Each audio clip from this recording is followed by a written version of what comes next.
भाई कंसिस्टेंसी बहुत इंपॉर्टेंट है इस बिजनेस में। और कई बार ऐसा होता है कि ड्यू टू सम रीजंस मैंने देखा आर्टिस्ट स्ट्रगल करते हैं, गाने नहीं निकाल पाते। या मेरी ऑडियो कौन बनाएगा, मेरी वीडियो कौन बनाएगा, वो रिलीज कैसे होगा, मैं स्टैंड आउट कैसे करूंगा, शोज कैसे होंगे, वो रेवेन्यू कैसे बनेगा, मेरे को जीरो नॉलेज है। मैंने आर्टिस्ट देखे हैं भाई 3-3 महीने में गाने नहीं बना पाते। मैंने आर्टिस्ट देखे हैं 1 दिन में 3 गाने बना लेते हैं। मैंने आर्टिस्ट देखे हैं 30 दिन पहले गाना डालते हैं रिलीज पे। मैंने आर्टिस्ट देखे हैं रिलीज सुबह होता है शाम को गाना डालते हैं। एक लेबल है, हम सभी उस लेबल को जानते हैं, हम सभी उस लेबल के साथ काम भी करते हैं। कोई आर्टिस्ट अगर इंडिपेंडेंट होना चाहता है after being signed with them for almost 5 to 6, तो उसमें थोड़ी प्रॉब्लम्स आती है। आज अपॉर्चुनिटीज बहुत ज्यादा है। आप देखो यूट्यूब भी कितना इजी एक्सेसिबल पॉइंट हो गया है। आज की डेट में इस फील्ड में एंट्री करना इजी हो गया है। आज के टाइम में वापस अगर कोई किसी को बादशाह बनना है, हनी सिंह बनना है, रफ्तार बनना है, तो क्या पॉसिबल है? जहाँ तक मेरी नॉलेज है बन सकता है पर बन नहीं पाएगा। उसका रीजन ये है कि हमारी इंडस्ट्री में ना वो पैसा सिर्फ और सिर्फ आपको पता है वो क्रिएटिविटी से आएगा, तो क्रिएटिविटी और ज्यादा इंपॉर्टेंट है। क्रिएटिविटी को नरिश करना, उसके लिए वापस पैसा चाहिए। ये एक लूप होल है। Team is the main factor इस सारी गेम के अंदर। ज्यादा से ज्यादा लोगों तक पहुंचने के लिए तो बहुत बड़ा नेटवर्क भी चाहिए। जो लेबल के पास नेटवर्क है वो नए आर्टिस्ट के पास नहीं होता। जो अपने घर बैठ जाएगा भाई, घर तो अपॉर्चुनिटी नहीं है, नहीं आने वाली। हमारी इंडस्ट्री में कोई भाईचारा नहीं। हमारी इंडस्ट्री से कहने का मतलब है पंजाबी इंडस्ट्री में सब फेक है। और ये क्यों आए हैं मुझे नहीं पता। मैंने कभी नहीं सुना कि किसी कंपनी ने 500 मिलियन का गाना बना दिया। कोई कंपनी 500 मिलियन तक गाना लेके जा सकती है, उसके पास इतना फंड है, वो पैसा लगाएगी, गाना बड़ा करती जाएगी। पर एक्चुअल में गाना चलना, वो ग्रो करना, वो तो कंटेंट की गेम है ना। जो कंपनीज हैं जो गाना बनवा रही हैं चीजें कर रही, उनका भी एक एंड पे बहुत ज्यादा इन्फ्लुएंस आ गया क्रिएटिव प्रोसेस में, जो मुझे लगता नहीं होना चाहिए। और मुझे लगता है होना चाहिए।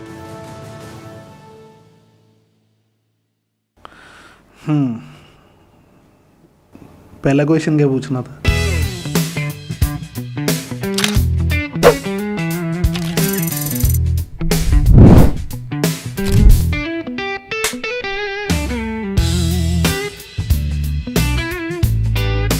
तो हाय देवेंद्र भाई, कैसे हो?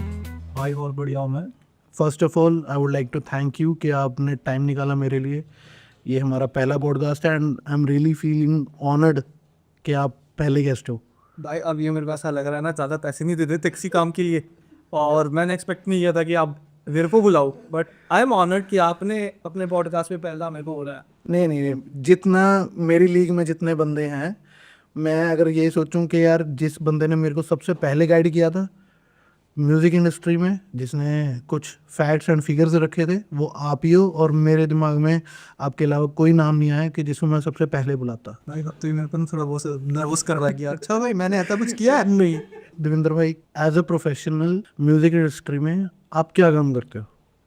भाई ये बहुत कॉमन क्वेश्चन, मैं किसी से भी मिलता हूँ ना तो सब मेरे को सबसे पहले ये पूछते हैं कि भाई आप करते क्या हो। और उसके बाद आज तक तो शायद मेरे पेरेंट्स को भी नहीं पता मैं करता क्या। ये हमारी म्यूज़िक इंडस्ट्री में ना सबसे बड़ी वो सबसे बड़ा एक क्लीशे कह लो या एक बहुत बड़ा एक टैबू लगा लो कि हमारे सारे रिश्तेदार, हमारे यार दोस्त, हम जितना मर्जी उनको समझा दें कि हम भाई क्या काम करते हैं, हम क्या बिजनेस करते हैं, वो 4 दिन बाद दोबारा यही क्वेश्चन पूछते हैं, भाई क्या करते हैं? इस फील्ड में जो कुछ भी होता है 360 म्यूजिक एंटरटेनमेंट हम सब करते हैं। अब कभी कभी ऐसा लगता है यार सब करते हैं, तो ऐसा होता है कि मोर और लेस करते हैं, यही तो कर सकते हैं डेफिनेट, क्योंकि ये सब कुछ इंटरकनेक्टेड है फील्ड, आपको पता है।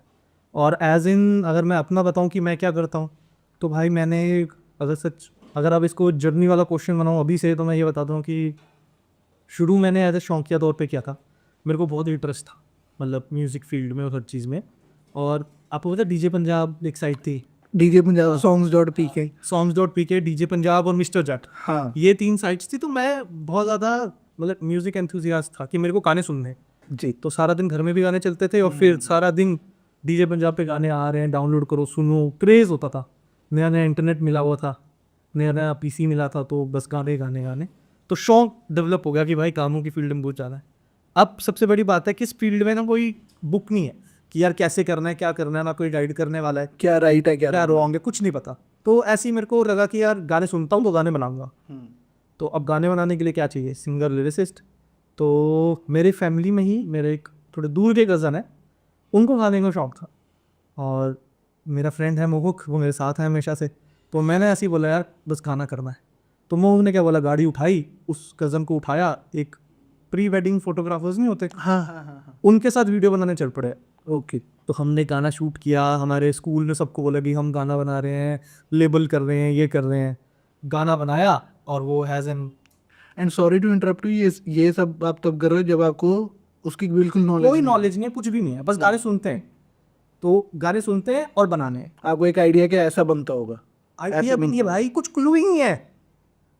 मतलब इस फील्ड में सबसे ज्यादा क्या कर रखा है वो नहीं पता, पिक्सआर्ट और ऐसी ऐप्स होती थी, या फोन के अंदर पिक्सआर्ट तो बाद पिक्सार बाद में आता वो एक फोन के अंदर ऐप होती थी, आप वो बना सकते हो, कवर आर्ट्स बना सकते हो, ड्राइंग कर सकते हो। एक मेरा होती थी ना। हाँ, तो वो मैं कवर आर्ट्स बनाता था और मेरा शौक था कि यार कभी मेरी भी मैं पिक्चर बनाऊंगा या गाने बनाऊंगा तो ऐसे पोस्टर बनेंगे।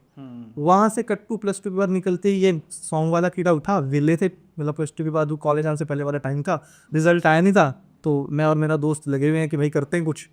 तो ये निकाला हमने, गाना शूट किया, और जब हम शूट कर रहे थे तो हमें लग रहा था क्या तोप चीज़ बनाएंगे हम, कि मतलब इसके बाद तो अगला ब्लॉकबस्टर गाना हम डालेंगे और रातों रात वायरल हो जाएगा। वो पहली रियलाइजेशन तो स्पेशल होती है, वो हमेशा आपको जो आप पहला गाना बनाते हो वो लगता ही लगता है। तो वो जब हमने गाना बनाया, रिलीज़ किया, अपने ही चैनल पे रिलीज़ किया, अपना चैनल डाला, और उस पर जब गाना डाला तो समझ आया अच्छा डिस्ट्रीब्यूशन भी कुछ होता है। मतलब गाना रिलीज़ कर दिया, यूट्यूब पे वीडियो चढ़ा दिया, तो समझ आया कि यार सिर्फ गाना बनाना और डालना नहीं होता, फिर उसको डिस्ट्रीब्यूट करना होता है और बहुत आगे प्रोसेस उसमें इन्वॉल्व होते हैं। तो वहीं से अगर मैं करूँ तो मेरे को पता लगा डिस्ट्रीब्यूशन है। देन मैंने हंगामा कनेक्ट किया, हंगामा चलता था उस टाइम पे, उसके बाद हंगामा चलता। तो मैंने उनके साथ, बच्चा ही था मैं, मतलब मेरे कज़न्स के ही कैफ़ेज़ और ये सब होते थे, तो मैं वहीं से इंटरनेट कैफ़ेज़ पे जाकर डॉक्यूमेंट्स प्रिंट कर रहा हूँ, सब कज़न्स का सपोर्ट है। वहाँ से मैंने शुरू किया, मेरा हंगामा के साथ एग्रीमेंट हुआ, तो मैं बहुत खुश, क्योंकि मेरी लाइफ का वो पहला एग्रीमेंट था कि भाई मेरे लिए तो ऐसा होता है ना कि कुछ पेपर आया कहीं से, मेरे लिए मुंबई से पेपर आया जो मैं साइन ग्रेड पे बना है। हाँ, तो वो मैंने बड़ा आज तक संभाल के रखा हुआ है। वो साइन किया, हंगामा के साथ पहला गाना डिस्ट्रीब्यूट किया, फिर डिस्ट्रीब्यूट करने लगा तो मेरे को पता लगा यार एक लेबल से कितने गाने बना लूँगा, मेरी अपनी तो कैपेसिटी है नहीं। उसके बाद फिर मैंने और लोगों के गाने इकट्ठे करने शुरू किए, अपने लेबल पे ऑनबोर्ड किए, अपने साथ डिस्ट्रीब्यूशन डील्स में डाले, और फिर मैं डिस्ट्रीब्यूशन करने लगा। तो ड्यूरिंग डिस्ट्रीब्यूशन, मतलब ये लगा लो कि मेरे को करते हुए 2 साल ही हुए, गाना और डिस्ट्रीब्यूशन, मेरे को लगा कि यार आर्टिस्ट की ज़रूरत है, क्योंकि अगर डिस्ट्रीब्यूशन कर रहा हूँ गाने कहाँ से एक्वायर करूँ। पहले हम ये समझ लें कि सिंपल भाषा में, जो हमें तो पता है, हमको पता है, मेरे को पता है कि क्या होता है, बट एक कॉमन मैन, एक लेमैन लैंग्वेज में अगर हम कहें तो गानों की डिस्ट्रीब्यूशन होती क्या है? गानों की डिस्ट्रीब्यूशन अगर मैं बहुत मतलब आसान से आसान तरीके से बताऊँ तो डिस्ट्रीब्यूशन क्या होती है, अगर आप पेप्सी अब बनाते हो, पेप्सी बनती है तो उसका एक डिस्ट्रीब्यूशन सर्किट होता है, वेरियस डिस्ट्रीब्यूटर चैनल पार्टनर्स होते हैं, डिस्ट्रीब्यूशन के चैनल पार्टनर्स, जिनके थ्रू हम उनको पेप्सी जाती है, वो डिफरेंट डिफरेंट दुकानों पे बिकती है।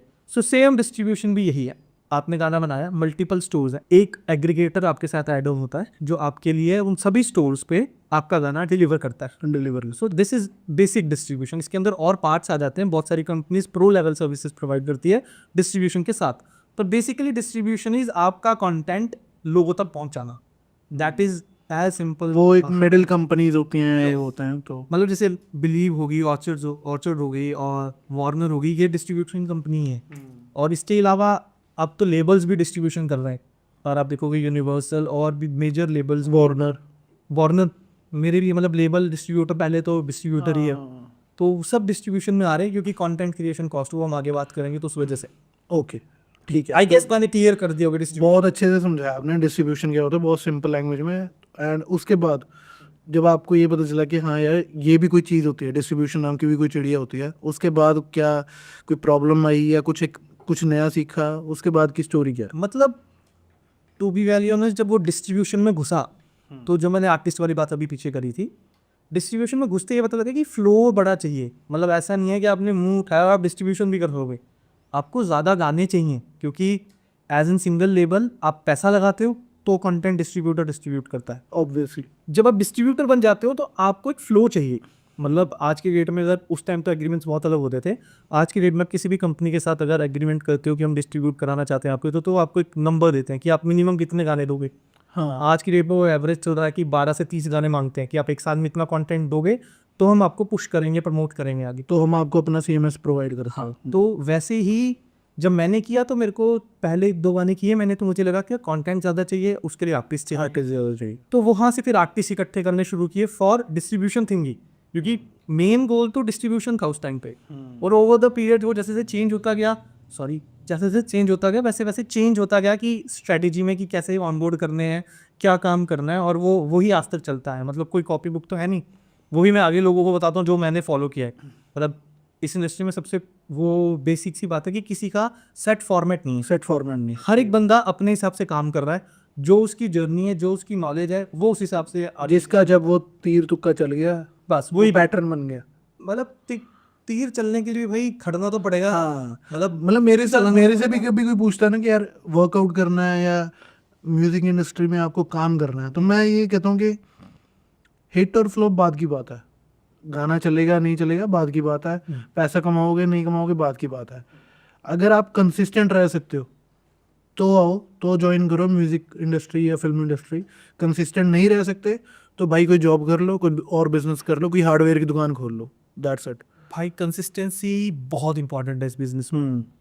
और कई बार ऐसा होता है कि ड्यू टू सम रीजंस मैंने देखा आप भी स्ट्रगल करते हैं, गाने नहीं निकाल पाते, बट गेम में रहना इंपॉर्टेंट है। अगर आप गाने नहीं भी निकाल पा रहे हो तो कुछ ना कुछ जो आपके मतलब बस में है, जो आप कर सकते हो, कवर्स कर सकते हो या अप्रोच कर सकते हो, न्यू कंटेंट क्रिएट कर सकते हो, सेशंस लगा सकते हो, लगे रहना चाहिए। क्योंकि मुझे ऐसा लगता है हमारी इंडस्ट्री का रूल ही है, जो खड़ा है उसको कभी ना कभी तो अपॉर्चुनिटी आ ही जाए। अब जो अपने घर बैठ जाएगा भाई, घर तो अपॉर्चुनिटी नहीं है, नहीं आने वाली। तो आपको कॉन्टैक्ट्स में रहना पड़ेगा, लोगों के काम करते रहना पड़ेगा, और भाई अप्स एंड डाउन्स तो बिजनेस में आते हैं।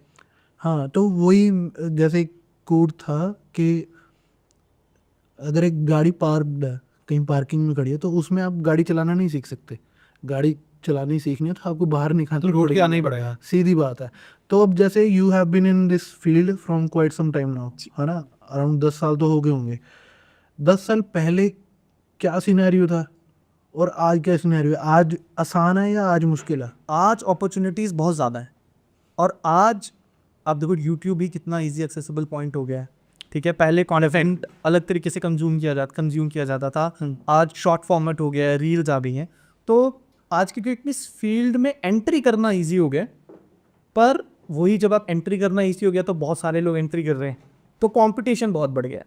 पहले क्या होता था, आप गाना बनाते थे, स्टूडियो जाके रिकॉर्ड करते थे, उसके बाद वीडियो शूट करते थे, फिर टीवी प्रोमोज करते थे, कैसेट्स निकलती थी, तो वो बहुत अलग प्रोसेस था। अब क्या है, आप आज की डेट में आप जाओ यूट्यूब से बीट उठाओ, लाइसेंस लो, आज तो लाइसेंस भी मिल रहे हैं बीट्स के साथ के साथ, बहुत सारी ऐप्स हैं और ऑनलाइन ही सारे काम हो रहे हैं। मतलब मैंने तो ये देखा, लोग अपने फ़ोन पे गाने रिकॉर्ड करके अच्छी क्वालिटी के गाने बना रहे हैं, मतलब स्टूडियोज भी नहीं जा रहे और गाने अपलोड कर रहे हैं, उनके गाने चल रहे हैं। क्लाउड बेस्ड ऐप्स आ गई हैं, आप फ़ोन पे मिक्स मास्टरिंग करवा सकते हो। तो आज की डेट में एंट्री बहुत इजी हो गया है, और मुझे ऐसा लगता है कि पर्सनली अब टाइम है इस मार्केट में एंटर करने का, अगर किसी नए आर्टिस्ट को घुसना है। रीज़न बीइंग, अभी मार्केट चल रही है एक तरह से ऑल टाइम लो सैचुरेशन पे, मतलब रेवेन्यूज़ बहुत कम है।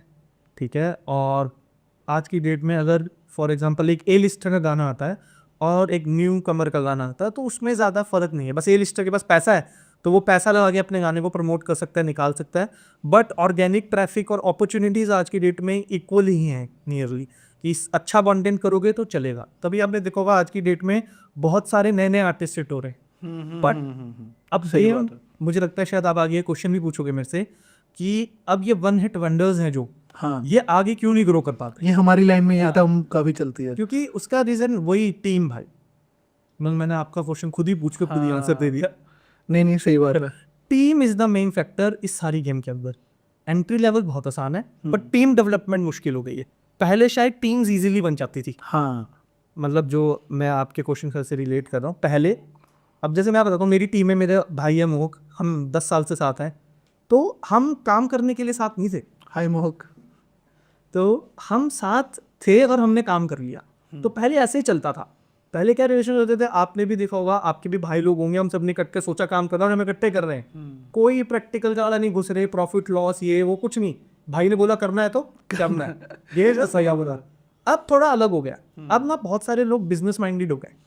आज की डेट में अब बहुत सारे आर्टिस्ट आ रहे हैं, बहुत सारे सो कॉल्ड आर्टिस्ट मैनेजर्स भी हैं।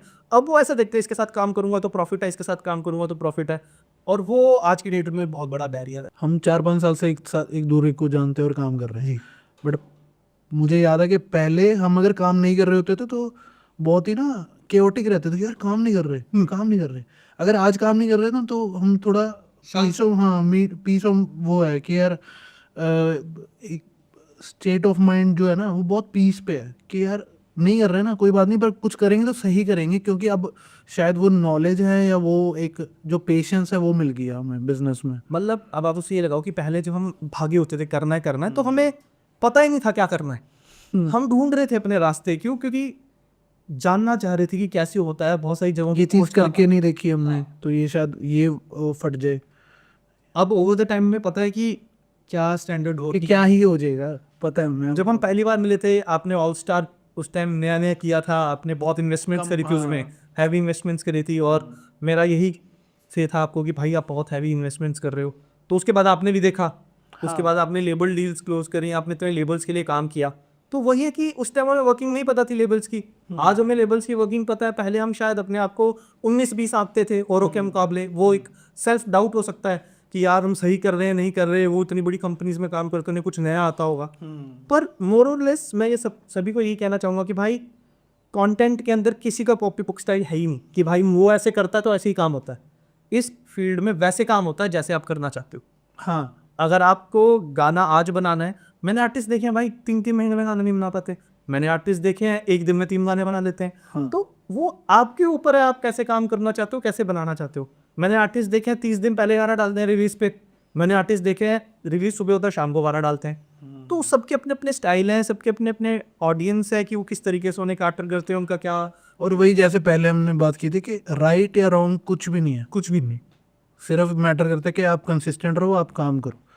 मतलब इसको समराइज करूँ तो इस फील्ड में हिट होना, मतलब आपको एक बार एक्सपोजर मिल गया, वो लक बेस्ड है, ठीक है, वो पहले मिलेगा बाद में मिलेगा। पर इस फील्ड में चलते रहना, चाहे आपको हिट मिल भी गया है और नहीं मिला है, आपको हार्ड वर्क करते रहना पड़ेगा, वो कांस्टेंट है। तो अब इसे अगर कंक्लूड करें कि सपोज कीजिए मैं एक नया आर्टिस्ट हूँ, मेरा अभी एक भी गाना नहीं आया है मार्केट में, और मुझे कोई नॉलेज भी नहीं है कि मैं गाना रिकॉर्ड कैसे करूँ, गाना बनाऊँ कैसे, या मेरी ऑडियो कौन बनाएगा, मेरी वीडियो कौन बनाएगा, ठीक है, वो रिलीज़ कैसे होगा, फिर मैं स्टैंड आउट कैसे करूँगा, शोज़ कैसे होंगे, वो रेवेन्यू कैसे बनेगा, मेरे को ज़ीरो नॉलेज है। और ऐसा भी नहीं हो सकता कि मुझे कोई आके 2 दिन में ये नॉलेज दे दे, कोई दे भी देगा तो शायद मैं उसको वो नहीं करूँगा, शायद उसको वैल्यू नहीं करूँगा, एक्नॉलेज नहीं करूँगा, है ना। तो मेरे लिए या मेरे जैसों के लिए एक 1 लाइनर या 2 लाइनर आप क्या चीज़ बता सकते हो कि यार सिर्फ इस चीज़ पे फोकस करो, कि यार अगर ये कर रहे हो आज के टाइम में तो सॉर्टेड है, बढ़ जाओगे। देखो मैं आपको इसके 2 आंसर्स देता हूँ। पहला आंसर ये है कि कंटेंट बनाओ, आपका कंटेंट पूल होना चाहिए। ऐसा नहीं है कि आपने एक गाना बनाया और आप चल पड़े जी भाई कि अब टॉप आर्टिस्ट है। हाँ, आपके पास पूल होना चाहिए, आप गाना सुनाओ तो आपके पास कम से कम 25 से 30 गाने हों। क्योंकि मतलब इसका एक सबसे बड़ा एग्जांपल देता हूँ, जब मैं बादशाह भाई के साथ काम कर रहा था या बादशाह भाई के साथ था, तो उन्होंने बहुत, मतलब वो हमें भी एजुकेट करते थे, बताते थे काम कैसे होता है, क्या चीज़ होती है। तो उन्होंने सबसे बड़ी बात बताई थी कि भाई जब हमने अभी तो पार्टी करा तो मैंने 20 गाने बना रखे थे, हाँ, और मेरी नज़र में वो 20 गाने टॉप के थे, पर उनको वो 20 गाने नहीं पसंद आए। फिर एक गाना जो मैंने डिस्कार्डेड रखा हुआ था वो भेजा जब, वो था अभी तो पार्टी। हाँ। इट्स जस्ट पहले तो आपके पास कंटेंट होना चाहिए कि आपके पास मल्टीपल पीसीज हो, आप प्रेजेंट कर सको, किसी को दिखाओ किसको क्या चॉइस है, क्या चाहिए होगा, और प्लस उसके बाद कुछ छुपाओ और बस आज- भेजना है सब दो। और आज के टाइम में जैसा है, जो मतलब फॉर एग्जांपल जितनी भी टेक्नोलॉजी है, चाहे वो गाना बनाने की है, चाहे वीडियो बनाने की है, चाहे वो डिस्ट्रीब्यूशन के लिए है, वो सभी हमारे हाथ में है, हमारे फ़ोन में है ना। तो मुझे बाहर किसी लेबल के पास या प्रोड्यूसर के पास जाना चाहिए, या मुझे जितना मैं सेल्फ सफिशिएंट हूँ मुझे उस पर काम करना चाहिए? दोनों में से मतलब लॉन्ग रन के लिए क्या है? क्योंकि होता क्या है, मेरा ये क्वेश्चन पूछने का एक सबसे बड़ा रीज़न क्या है, मैं आपको पता ही है कौन सी कंपनी है क्या है, एक लेबल है, ठीक है, हमें पता है, एंड हम सभी उस लेबल को जानते हैं, हम सभी उस लेबल के साथ काम भी करते हैं। बट एक नेगेटिव बात उठती है मार्केट में कि कोई आर्टिस्ट अगर इंडिपेंडेंट होना चाहता है after being signed with them for almost 5 to 6 years, अगर वो इंडिपेंडेंट होना चाहता है तो वो उसमें थोड़ी प्रॉब्लम्स आती हैं उसको। तो कोई नया बंदा है जिसको पता है यार मेरे में पोटेंशियल है, मैं हिट तो हो जाऊंगा, तो मुझे कोई बड़ी लेबल साइन कर लेगी या कुछ हो रही, तो उसमें भी उसको काफ़ी डाउट्स होते हैं कि यार मैं साइन हूँ ना हूँ, शायद किसी के पास ऑफर भी होगा, बट उनके पास ना वो एक लीगल नॉलेज नहीं होती कि ये सही है या ये गलत है, क्योंकि मार्केट में आपको पता है हर एक चीज़ को लेके पॉजिटिव्स एंड नेगेटिव्स होते हैं, और सबसे ज़्यादा नेगेटिव ही बिकते हैं।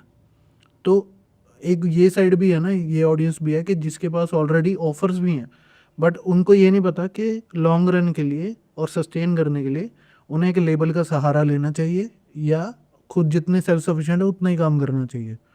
भाई अब ये भी ना, मतलब मेरा इस पे बहुत अलग टेक हो सकता है इंडस्ट्री से। हाँ मेरे को ऐसा लगता है कि जब आर्टिस्ट इनिशियली जाता है किसी लेबल के पास, या उससे साइन हो रहा है या नहीं हो रहा है, वो बहुत ज़्यादा सोच रहा होता।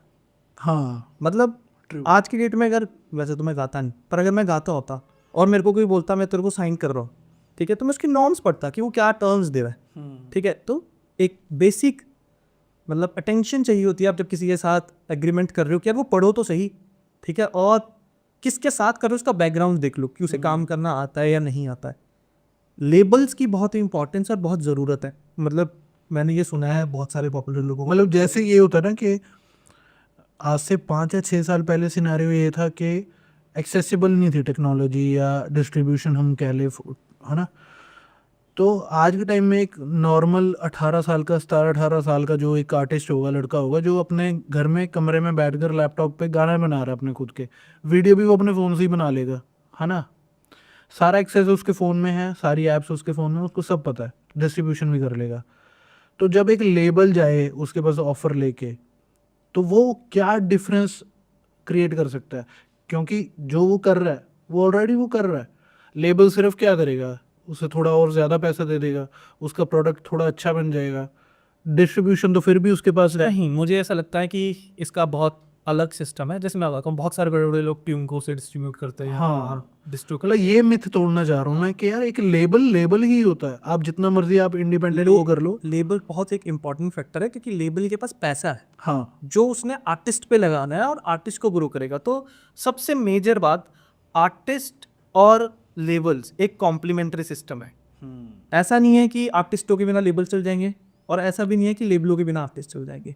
ट्रू। अगर आप आज की डेट में कोई भी आर्टिस्ट बोलो कि ये लेबल के बिना चल रहा है, नहीं, उसे किसी ना किसी एंड पे सपोर्ट है। या तो वो किसी डिस्ट्रीब्यूशन कंपनी का सपोर्ट है, या किसी इंडिविजुअल इन्वेस्टर का सपोर्ट है। क्यों? क्योंकि उसके बिना आप ग्रो ही नहीं कर सकते भाई। और अगर आप इन दोनों का नहीं है तो किसी ना किसी शो कंपनी का, वही प्रोड्यूसर वाली गेम आ जाती है, कोई ना कोई पैसा लगा रहा है, क्योंकि आपको लोगों तक पहुंचने के लिए पैसा चाहिए, और ज़्यादा से ज़्यादा लोगों तक पहुंचने के लिए तो बहुत बड़ा नेटवर्क भी चाहिए।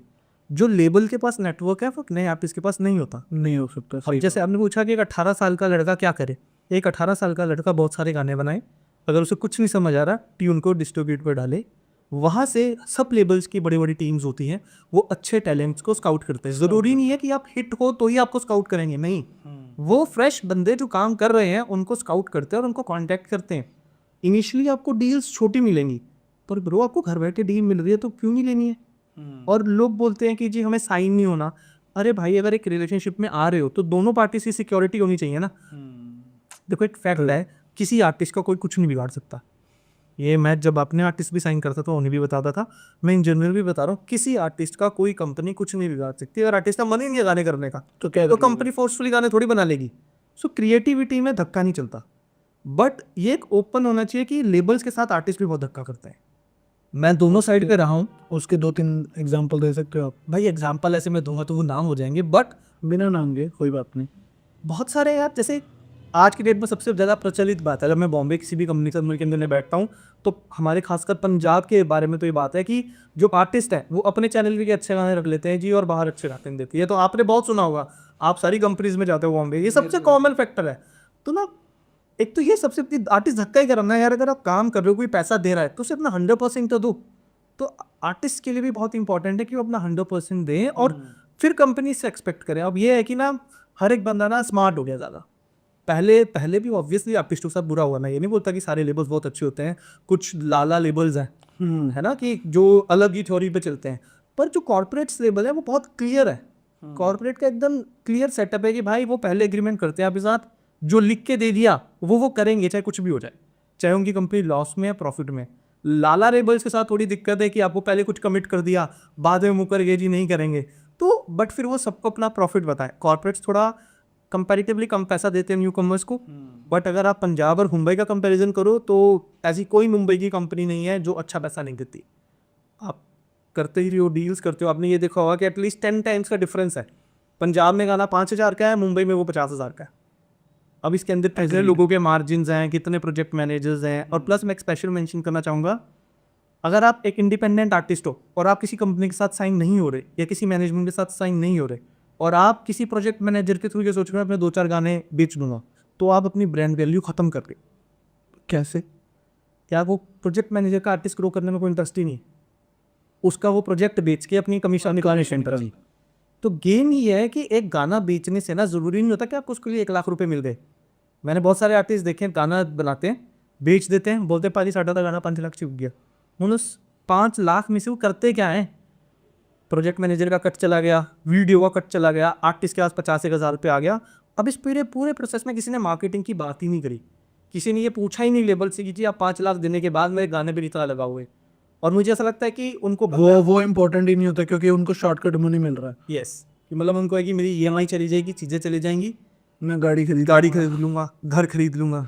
और मैंने बहुत बड़े, मतलब मैं नाम नहीं लेना चाहूँगा, पर मैं बहुत बड़े बड़े आर्टिस्ट जानता हूँ जो इंटरनली खोखले हैं। हाँ, मतलब बड़े बड़े घर हैं, बड़ी बड़ी गाड़ियाँ हैं, ठीक है, बहुत लैविश लाइफस्टाइल जीते हैं, बट बैक नहीं है, पैसे नहीं है। मतलब मैंने बहुत सारे आर्टिस्ट ऐसे भी देखे हैं, बहुत साउंड, उन्हें कुछ नहीं लेना दे रहा, आते हैं, काम करते हैं, घर चले जाते हैं, और बहुत साउंड है और बहुत सिंप्लिसिटी से जीते हैं। सबसे बड़ा एग्जाम्पल है अरिजीत सर। आपने देखा होगा, आपने कहीं उनकी PR नहीं देखी मेजर, कहीं वो हवा में नहीं दिखते, और नहीं, वो इंडिया के बिगेस्ट स्टार है। तो जो एक कोई भी बाकी बड़े आर्टिस्ट हैं वो शायद जितना लाइफ टाइम में ना कमा पाए वो एक शो में कमाते हैं। 1 घंटा मतलब अभी मैं एक रफ्तार भाई की इंटरव्यू देख रहा था कि अरिजीत भाई तो, मतलब अरिजीत सर तो इतना पैसा कमाते हैं कि वो फ्लैट ही ले लेते हैं, फ्लैट ले लेते हैं, वो भी वो जिसकी वैल्यू हम इमेजिन नहीं कर सकते। तो दैट इज एक आर्टिस्ट का पोटेंशियल। पर आर्टिस्ट करता क्या है? नहीं नॉलेज है, गलत लोगों में फंस गया, छोटे लालच। मैंने इतना सीखा है, कच्चे लालच से इंसान ग्रो नहीं कर सकता। आपको हमेशा अपनी गुडविल बनानी पड़ेगी, आपको दूसरे लेबल्स के लिए कुछ करना पड़ेगा। मैंने सुना है कि आज की डेट में, जैसे मैं अभी नए आर्टिस्ट ढूंढता हूँ, तो आज की डेट में मुझे बहुत मुश्किल हो रही है आर्टिस्ट साइन करने में या आर्टिस्ट के साथ एक वर्किंग डील बनाने में। क्यों? क्योंकि आजकल सारे आर्टिस्ट ओवर एजुकेटेड है, उनको सब पता है, उनको रॉयल्टीज़ का पता है, उनको स्ट्रीमिंग रेवेन्यूज़ का पता है, उनको हर एक फैक्टर का पता है कहाँ से क्या पैसा आता है। बस उनको एक चीज़ का नहीं पता, जिसे बोलते हैं ट्रस्ट और हार्डवर्क। ये दोनों चीज़ें ही वो किसी पे करना ही नहीं चाहते। ठीक है, अगर आप किसी पे ट्रस्ट नहीं करोगे तो यार भाई, मैं आपके साथ काम कर रहा हूँ, आपको भी तो ट्रस्ट कर रहा हूँ मैं, तो मेरा कहाँ, मतलब फ़ायदा नुकसान समझता ही नहीं है कोई। और वो कहता है कि बस फायदा हो तो मेरा हो, नुकसान हो तो इसका हो। मतलब जी ये है कि मैं आर्टिस्ट हूँ, मैं बहुत टैलेंटेड आदमी हूँ, मेरा बुरा नहीं होना चाहिए, मेरे साथ सही होना चाहिए। कंपनी चाहे डूब जाए, कंपनी चाहे डूब जाए। आपने देखी होगी पंजाब में बहुत सारी कंपनीज बंद हो गई हैं, क्यों हुई हैं? आर्टिस्टों की वजह से। तो सही है भाई। बट अब मैं एलिफेंट ऑफ द रूम को एड्रेस करता हूँ कि ऑडियंस शायद नहीं जानती, बट हमें पता है कि हम रफ्तार भाई और बादशाह भाई के बैक एंड पे या उनके साथ उनकी टीम में उनके लिए क्या क्या काम करते रहे हैं इतने सालों तक। मैं ये जानना चाहता हूँ कि आज वो रैप सेंसेशन हैं, इंडिया के बहुत बड़े आर्टिस्ट हैं दोनों, हमें उनकी बैक स्टोरी पता है, उनकी जर्नी पता है, उनके अप्स एंड डाउन्स पता है, उनकी पर्सनल बातें पता है। बट ऑडियंस को क्या लगता है कि यार वो बादशाह ऐसे आया, रैप गाया, हिट हुआ, बॉलीवुड में गया, लेबल्स के साथ साइन हुआ, महंगे महंगे गाने आए, एंड वो बहुत बड़ा बन गया। अब आज के टाइम में कोई उनसे भी बड़ा गाना बना दे, कोई उनसे बड़ी कोई कोलैबोरेशन ले आए, कुछ मर्जी कर ले, बट आज के आर्टिस्ट जो भी हैं जो हिप हॉप में या रैप में, उनके नाम के साथ ना अंडरग्राउंड वर्ड जुड़ जाता है। बट कमर्शियल अभी भी कोई नहीं है, कोई टच ही नहीं कर पा रहा है। For that matter Honey Singh, बादशाह, रफ्तार, ये 3 बंदे एक अलग कैटेगरी में आते हैं, बट बाकी सभी जो रैप करते हैं हिप हॉप में वो उस कैटेगरी में नहीं आते, है ना। आज के टाइम में वापस अगर कोई किसी को बादशाह बनना है, हनी सिंह बनना है, रफ्तार बनना है, तो क्या पॉसिबल है? या अगर वैसा नहीं हो रहा तो क्या डिफरेंस है? मैं सबसे पहले तो ये बताना चाहूँगा कि मैं बादशाह भाई के लिए काम नहीं करता। मैं एज़ अ ब्रदर एसोसिएटेड हुआ उनके साथ, वो भी एक डेस्टिनी है। पर ऐसा नहीं है कि लोग और लोगों की तरह काम के लिए, चीज़ों के लिए वैसे कुछ एसोसिएशन हो। तो उनकी जो भी चीज़ें हैं, जो भी इन्फॉर्मेशन है जो उनके साथ मैं एसोसिएट हुआ, that is firstly because of Uchana भाई। मतलब मैं उचाना भाई से मिला। मिला तो मैं उचाना भाई, बादशाह भाई से, दोनों से इकट्ठे था, बट मेरा रिलेशन, मेरा प्यार, मेरा सारा जो वर्किंग चीज़ें थी वो उचाना भैया के साथ थी। उनकी सारी मैनेजमेंट, उनका सारा बिज़नेस वर्क, वो सारा एक कहो कि बाय लक मेरे पास आ गया सारा। हाँ। तो एक तो पहला पार्ट ये। दूसरा, आपने मेरे से जो क्वेश्चन पूछा कि आज की डेट में कोई और बादशाह भाई जितना बड़ा कमर्शियल आर्टिस्ट या बन पाएगा या नहीं बन पाएगा। जहाँ तक मेरी नॉलेज है, बन सकता है, पर बन नहीं पाएगा। हुँ। उसका रीज़न ये है कि आज की डेट में सारी अपॉर्च्युनिटीज़ हैं, सब कुछ ऑन टेबल है, सारी चीज़ें क्लियर है। पर आज की डेट में हार्ड वर्क नहीं बचा लोगों के अंदर। मतलब लोगों को लगता होगा कि बादशाह भाई एक स्टार आदमी है, क्या होता होगा? जाता होगा स्टूडियो में काम करता होगा, एक गाना बनाया, करोड़ रुपए का बेचा, पैसे अंदर, बात खत्म। बट हमने उसके पीछे की बैक एंड जर्नी देखी है। भाई ने बहुत सारे बिज़नेसेस भी किए। अभी आपका क्वेश्चन में भी ये पार्ट था कि वो कैसे ट्रीट करते हैं। तो वो उनका इंटेंट है। वो जैसे चीज़ों को लेते हैं, वो जैसे दुनिया को देखते हैं, काम करते हैं। मतलब आप देखो, कोई भी बड़ा आर्टिस्ट है, एक नए आर्टिस्ट के साथ कोलैब करने में बहुत सोचता हो, तो बहुत सोचता हो। बादशाह भाई पूरा अंडरग्राउंड सीन में सब आर्टिस्टों के साथ काम करते हैं। और ऐसा नहीं है कि 19-21 काम करते हैं, भाई जिसके भी साथ काम करते हैं उससे बेटर काम करते हैं। मतलब आज की डेट में लोग बोलते हैं हिप हॉप कर रहे हैं, हिप हॉप कर रहे हैं, अंडरग्राउंड काम कर रहे हैं। पर जो अंडरग्राउंड काम कर रहे हैं, भाई तब भी रेलेवेंट था, आज से 10 से 15 साल पहले भी। तब भी हम लोग सुन रहे थे अंडरग्राउंड में। भाई आज भी अगर अंडरग्राउंड करता है, तो ऐसा नहीं है कि वो पीछे रह जाता है। ऐसा नहीं है कि उनकी बात कच्ची रह जाती है। जैसे भाई ने अपनी राइटिंग एक गाने में भी कहा है कि भाई 10 साल हो गए हैं, पर लिखाई में कोई फ़र्क नहीं पड़ा। तो वो फैक्ट है। वो हार्ड वर्क है, क्योंकि मैंने देखा भाई को सेशंस लगाते हुए। भाई रात को 3-3 4-4 बजे तक सेशंस लगाता है, और तब नहीं लगाता कि गाने करने हैं तो। वो रैंडमली सेशंस लगाते हैं, काम करते रहते हैं। और कई बार होता है कि 10 3 साल पहले लिखी हुई चीज़ नए में ऐड कर दी, तो वो वर्क है, वो प्रोसेस है। ताकि आज की जो जनरेशन है, जेन ज़ी है, उनके साथ कनेक्ट कर पाएँ, वो क्या सोच रहे हैं, क्या लिख रहे हैं। और भाई के हमेशा देखना, भाई के आस-पास ना नए लड़के रहते हैं हमेशा। और हमारा ना ये एक्चुअली हमारे सिनेरियो में क्या है कि ये समझना भी ज़रूरी है कि एट द एंड पैसा ही सब कुछ है। जो ये बोले कि पैसा इंपॉर्टेंट नहीं है, भाई गेट लॉस्ट, ठीक है? पैसा ही सब कुछ है, बट हमारी इंडस्ट्री में ना वो पैसा सिर्फ़ और सिर्फ़ आपको पता है वो क्रिएटिविटी से आएगा। तो क्रिएटिविटी और ज़्यादा इम्पोर्टेंट है। क्रिएटिविटी को अलाइव रखना, उसे और ज़्यादा नरिश करना, है ना? अपने आर्ट को, उसके लिए वापस पैसा चाहिए। ये एक लूप होल है ना? जिसमें कोई जिस आर्टिस्ट के पास रिसोर्सेज़ नहीं है या फाइनेंस नहीं है, अच्छी नॉलेज नहीं है, वो इस लूप में फँसा हुआ है। वो ये सोचता है कि शायद मेरे पास जब पैसे इकट्ठे हो जाएँगे, तो मैं 10,000 वाली ऑडियो नहीं, मैं 1 लाख वाली ऑडियो बनाऊँगा। वो जब तक 1 लाख वाली ऑडियो बनाने जितना पैसा इकट्ठा होता है, तब तक शायद मार्केट में सीन ऐसा चल रहा होता है कि 10-10 हज़ार ऑडियोज़ चल रही होती हैं। नो डाउट वो फिर 1 लाख वाली ऑडियो बनाता है। वो 1 लाख वाला गाना डालता है, तो उसको नॉलेज है नहीं बिज़नेस की, वो रिटर्न आती नहीं और वापस वो फिर मायूस होके बैठ जाता है। एक लूप होल में भी एक सर्टेन सेक्टर हमारी जनरेशन का, वो इसमें फँसा हुआ है। चाहे मेरी एज का हो, चाहे मेरे से 10 साल छोटा हो, चाहे आपसे 10 साल बड़ा हो।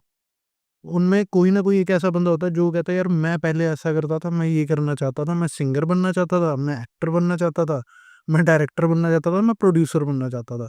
बट था में आ चुके हैं वो। जो मतलब जिनको पता है यार अब तो हो ही नहीं सकता, वो कोई जॉब कर रहा है, कोई कॉर्पोरेट में है, कोई क्या है। मैं क्वेश्चन ये पूछना चाहता हूँ कि हम अभी भी रेलेवेंट है, हम अपने बिज़नेस में हैं और शायद हमने क्रिएटिविटी को थोड़ा बैक सीट पे रखा और हमने बिज़नेस पे ध्यान दिया, तो शायद आप और मैं काम कर रहे हैं अभी इंडस्ट्री में। नहीं तो हम शायद 5-6 साल पहले बैग पैक करके हम घर पे बैठे होते और कुछ और कर रहे होते।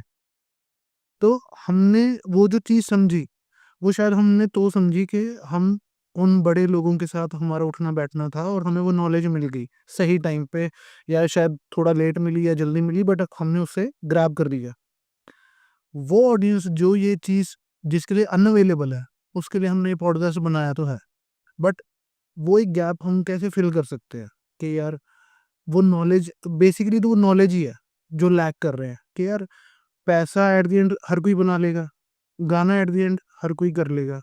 बट वो कंसिस्टेंसी ही है जो लैक करते हैं कि यार मैं काम करता रहूँ, वो कैसे होगा?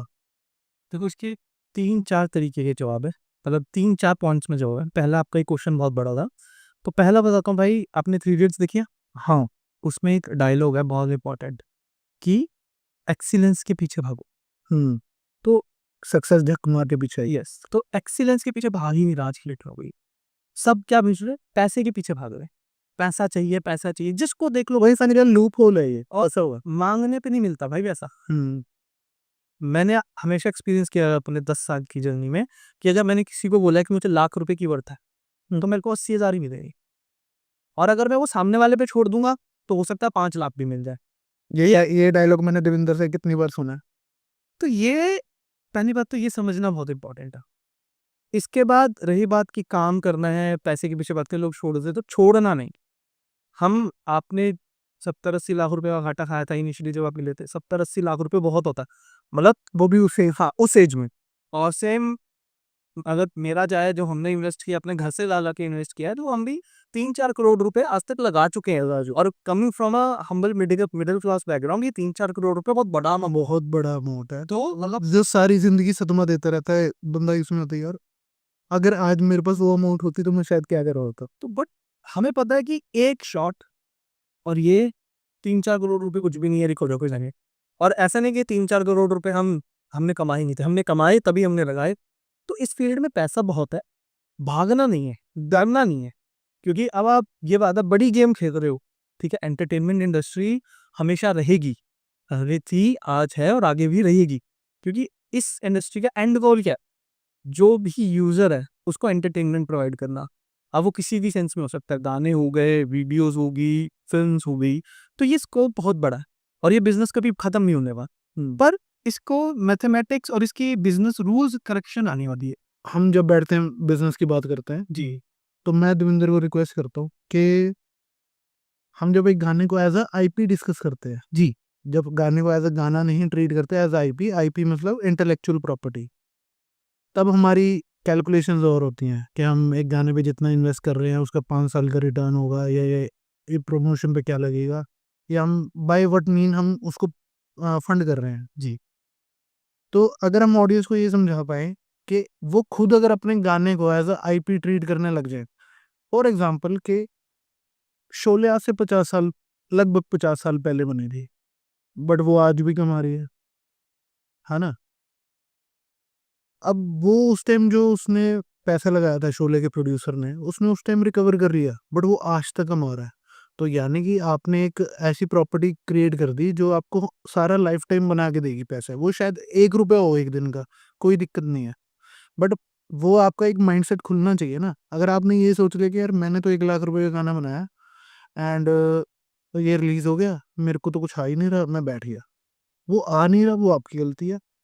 वो कैसे आएगा वो आप देखो, बट वो नॉलेज, वो एजुकेशन, वो यहाँ मेरे हिसाब से साउथ में तो है, फिर भी रेलेवेंट है, हर एक बच्चे को पता है।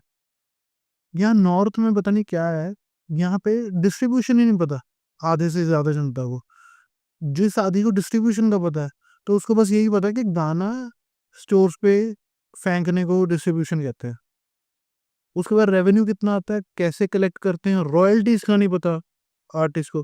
अगर मेरा कहने का मतलब ये है कि अगर ये सारी नॉलेज एक आर्टिस्ट, नए से नए आर्टिस्ट, पुराने को तो होती ही है, नए से नए आर्टिस्ट को हो जाए ये नॉलेज, तो मेरे को नहीं लगता कि जो अच्छा आर्टिस्ट होगा वो घर बैठ सकता है। एम आई राइट? एकदम सही बोल रहे हो आप। देखो उसको ब्रेकआउट करते हैं ये क्या पार्ट्स में। सबसे पहले तो आपने ये इंडस्ट्री वाली बात कही, हमारी इंडस्ट्री में कोई भाईचारा नहीं है। हाँ, ये सब फेक, हमारी इंडस्ट्री से कहने का मतलब है पंजाबी इंडस्ट्री में सब फेक हैं। और ये क्यों आए हैं मुझे नहीं पता। बट अगर आप ये देखो मलयालम फिल्म इंडस्ट्री है, यस, उन्होंने उनका नॉर्मल एनुअल एक मीटिंग होती है, वो बोलते हैं कि हमने कितनी पिक्चरें बनाई, हमें कितना प्रॉफिट हुआ, कितना लॉस हुआ, एज इन गोल लेके चलते हैं इंडस्ट्री। As a family. हमारे पंजाब में मजाक बनाते हैं, अच्छा उसने इतने करोड़ की पिक्चर कर ली, अरे हो गए ना, फिर लग गए ना जीरो, पैसे खराब हो ना, ओपनिंग नहीं आई ना, या फिर प्रोड्यूसरों को लूट लिया। तो एक तो आप ये बताओ, लास्ट टाइम आपने 2 या 3 बड़े आर्टिस्ट एक पिक्चर में कब दिखे थे पंजाबी? याद भी नहीं। और लेकिन जब आपका पंजाबी सिनेमा का पीक टाइमिंग ही वो था जब 2-2 आर्टिस्ट इकट्ठे आते थे, 3-3 आर्टिस्ट इकट्ठे आते थे। आपने देखा होगा अमरिंदर पाजी, इवन हनी सिंह, हाँ, सब एक एक अमरिंदर गिल एंड हरीश वर्मा की चले आती थी। और दिलजीत पाजी, कैरी ऑन जड्डा सीरीज आज की डेट में ना सब इंडिविजुअल खेल रहे हैं। ये एज इन होल नहीं रह रही है इंडस्ट्री। ये मतलब लोगों को ऑफेंड कर सकता है, और ये मेरी पर्सनल ऑब्जर्वेशन है, कोई इसको ये ना समझे कि जनरलाइज है। पर जो मैं फील करता हूँ, बहुत सारे लोग बहुत पर्सनल और इंडिविजुअली ग्रो करना चाहते हैं, और मुझे ऐसा लगता है इंडिविजुअली तो वो ग्रो कर ही नहीं सकते, क्योंकि एक ग्रो करने के अंदर जो अमाउंट चाहिए, जो फंड्स चाहिए, जो लिंक्स चाहिए, जो नेटवर्क्स चाहिए, वो इकट्ठे रह के ही होंगे। अगर कोई ये सोच रहा है कि हम अलग अलग होके बहुत बड़ी पिक्चर बना रहे हैं, नहीं, अब बहुत बड़ी बड़ी फ्लॉप देखोगे। यार आप मार्केट में देखो, आपको सपोर्ट चाहिए, आपको नेटवर्क चाहिए, आपको गुडविल मेंटेन करनी है। आज की डेट में पिक्चरें बन रही हैं, हम म्यूजिक से पिक्चरों पे आ गए, पर पिक्चरों में कितने लोगों की पैसे नहीं मिल रहे हैं। क्यों? क्योंकि प्रोड्यूसर्स जो हैं, यहाँ का जो स्ट्रक्चर है कंपनी मतलब गानों और पिक्चरों का काम करने का, वो बहुत गलत है। यहाँ क्या होता है, एक आर्टिस्ट बहुत बड़ी फीस चार्ज करता है, ठीक है, उसके बाद प्रोडक्शन में वो पैसे कम करते रहते हैं कि भाई ये घटा लो, ये घटा लो। अब जो बंदा 1000 रुपए दिहाड़ी पे काम कर रहा है, उससे तुम एक्सपेक्ट करते हो कि वो 500 रुपए दिहाड़ी पे काम करे, या 1000 रुपए लेके 2 दिन का काम करे, या 2 शिफ्टे 3 शिफ्टे करे। और एक आर्टिस्ट जिसको तुम पहले ही ओवर प्राइस दे रहे हो, मतलब या तो इनकी पावर हो आर्टिस्ट की जो क्राउड पुल कर सके कि भाई हाउसफुल लेटर जा रहे हैं। पिछले मुझे नहीं लगता कोई बड़ी पिक्चर है जिसके अंदर बहुत ज्यादा ओपनिंग लगी है, बहुत पैसे आए हैं, पर कॉस्ट बहुत बड़ी बड़ी है, 5-5 7-7 15-15 20-20 करोड़ की पंजाबी पिक्चरें में बन रही हैं, पर रेवेन्यू नहीं कर रही हैं। तो यूनिटी बहुत इंपॉर्टेंट है, एक आर्टिस्ट दूसरे आर्टिस्ट को सपोर्ट करे, ठीक है, टोटल। और अपने यूजुअली आर्टिस्ट क्या होते हैं, ये अपनी ना सक्सेस शेयर करते हैं कि भाई मैंने इतना गाना बेच दिया, वो भी मतलब नंबर्स ऊपर नीचे करते बताते, सच तो कोई बताता नहीं है। और उसका प्रोसेस कभी शेयर नहीं करते कि हमने क्या मेहनत करी, ये नहीं बताते कि भाई मैंने 10 वर्जन्स बना के भेजे, अगर मेरे को अच्छी डील मिल गई है तो मैंने उनको उनके हिसाब से चेंजेस करके दिए। ये कोई भी इंफॉर्मेशन शेयर नहीं करता आज की डेट में। जैसे कोई कोई स्टोरी ये हो जाती है कि यार उन्होंने मुझे गाना बनाने को दिया, मैंने 15 मिनट में गाना बना दिया। आपने ये स्टोरी बहुत सुनी हुई है ना, बट ये नहीं सुना होगा यार मेरा गाना 50 बार रिजेक्ट हुआ, उन्होंने इतने चेंजेस करवाए, उन्होंने ये ब्रांडिंग डलवाई, उन्होंने ये बीट चेंज करने को बोल दी गाने की। क्योंकि आजकल जब से कॉर्पोरेट वर्ल्ड के साथ अटैच हुई है हमारी म्यूजिक इंडस्ट्री, तो मेरे हिसाब से 60 या 70% डिसीजन, क्रिएटिव डिसीजन ऑफिस में डेस्क पे बैठ के हो रहे हैं, रेदर देन एक आर्टिस्ट जो ले रहा है। इसमें भी एक बहुत बड़ा फॉल्ट है। अगर आप ये देखो कि जो कंपनीज हैं जो गाना बनवा रही हैं, चीजें कर रही हैं, उनका भी एक एक एंड पे बहुत ज्यादा इन्फ्लुएंस आ गया क्रिएटिव प्रोसेस में, जो मुझे लगता नहीं होना चाहिए। और मुझे लगता है होना चाहिए, क्योंकि एट द एंड पैसा वो लगा रहे हैं। वो बिजनेस पार्ट आ गया। हाँ। ठीक है, मतलब मुझे ऐसा लगता है, जैसे जब मैंने कंटेंट एक्वायर किया, जब मैंने गाने किए, आपने मेरा पूरा प्रोसेस देख रखा, मैंने एक डिसेंट बजट डिसाइड किया। मैंने उस बजट में आर्टिस्ट को बोला कि भाई आप कंटेंट बना के लेके आओ। कंटेंट पिक करना मेरी चॉइस है ना, जो मैं पिक करूँ ना करूँ। तो इतनी चॉइस बहुत तगड़ी चॉइस है भाई कि मेरे को ये कंटेंट पिक करना है। उसके बाद मैं नेगोशिएट कर सकता हूँ, उसमें ये चेंजेस होंगे, ये चेंजेस होंगे, उसे करना है नहीं करना। पर मैं ज़्यादा आर्टिस्ट के पॉइंट ऑफ व्यू में नहीं करता चेंज। उसका रीज़न ये है, मैं करेक्ट कर सकता हूँ, मैं आपको गाइड कर सकता हूँ सही जगह जाने पे, मैं लॉजिक दे सकता हूँ। आज तक मैंने जितनी भी डील्स क्लोज करी हैं अपने लेबल्स के लिए, जितना भी कंटेंट एक्वायर किया है, मैंने हमेशा आर्टिस्ट को ये बोला है कि ये मेरी क्रिएटिव कॉल नहीं है, ये मेरा सजेशन है। गाना आपका है, आपका भी है, आप मेरे को दो या ना दो, अगर दोगे तो मैं ऐसे इसे डिजाइन कर सकता हूँ, ऐसे प्रमोट कर सकता हूँ, बट मेरे को देने के लिए इसमें चेंज मत डालना। क्यों? क्योंकि भाई मेरी भी नॉलेज लिमिटेड है, टू बी वेरी ऑनेस्ट। ऐसा तो है नहीं कि मैंने बहुत 500 800 मिलियन के गाने दे रखे हैं। मैं काम कर रहा हूँ, मैं भी प्रोसेस में हूँ, और मैं चाहता हूँ कि अगला गाना, जितने भी गाने बड़े हुए हैं, किसी ने ये सोच के नहीं बनाया कि ये कल 800 मिलियन हो जाएगी। आज की डेट में ऐसा कोई बंदा है ही नहीं जो बोले कि लो जी भाई टेबल पे हाथ रख कीजिए, गाना बनाया 500 मिलियन जाएगा। तो जब ना इसके पीछे कोई साइंस है, ना कोई बंदा ट्रैक कर सकता है कि गाना रिव्यूज होकर 150-200 मिलियन जाएगा, वो क्रिएटिव आर्टिस्ट के लिए क्रिएटिव कॉल है। मैंने कभी नहीं सुना कि किसी कंपनी ने 500 मिलियन का गाना बना दिया। कि कोई कंपनी 500 मिलियन तक गाना लेके जा सकती है, उसके पास इतना फंड है, वो पैसा लगाएगी, गाना बड़ा करती जाएगी। पर एक्चुअल में गाना चलना, वो ग्रो करना, वो तो कंटेंट की गेम है ना।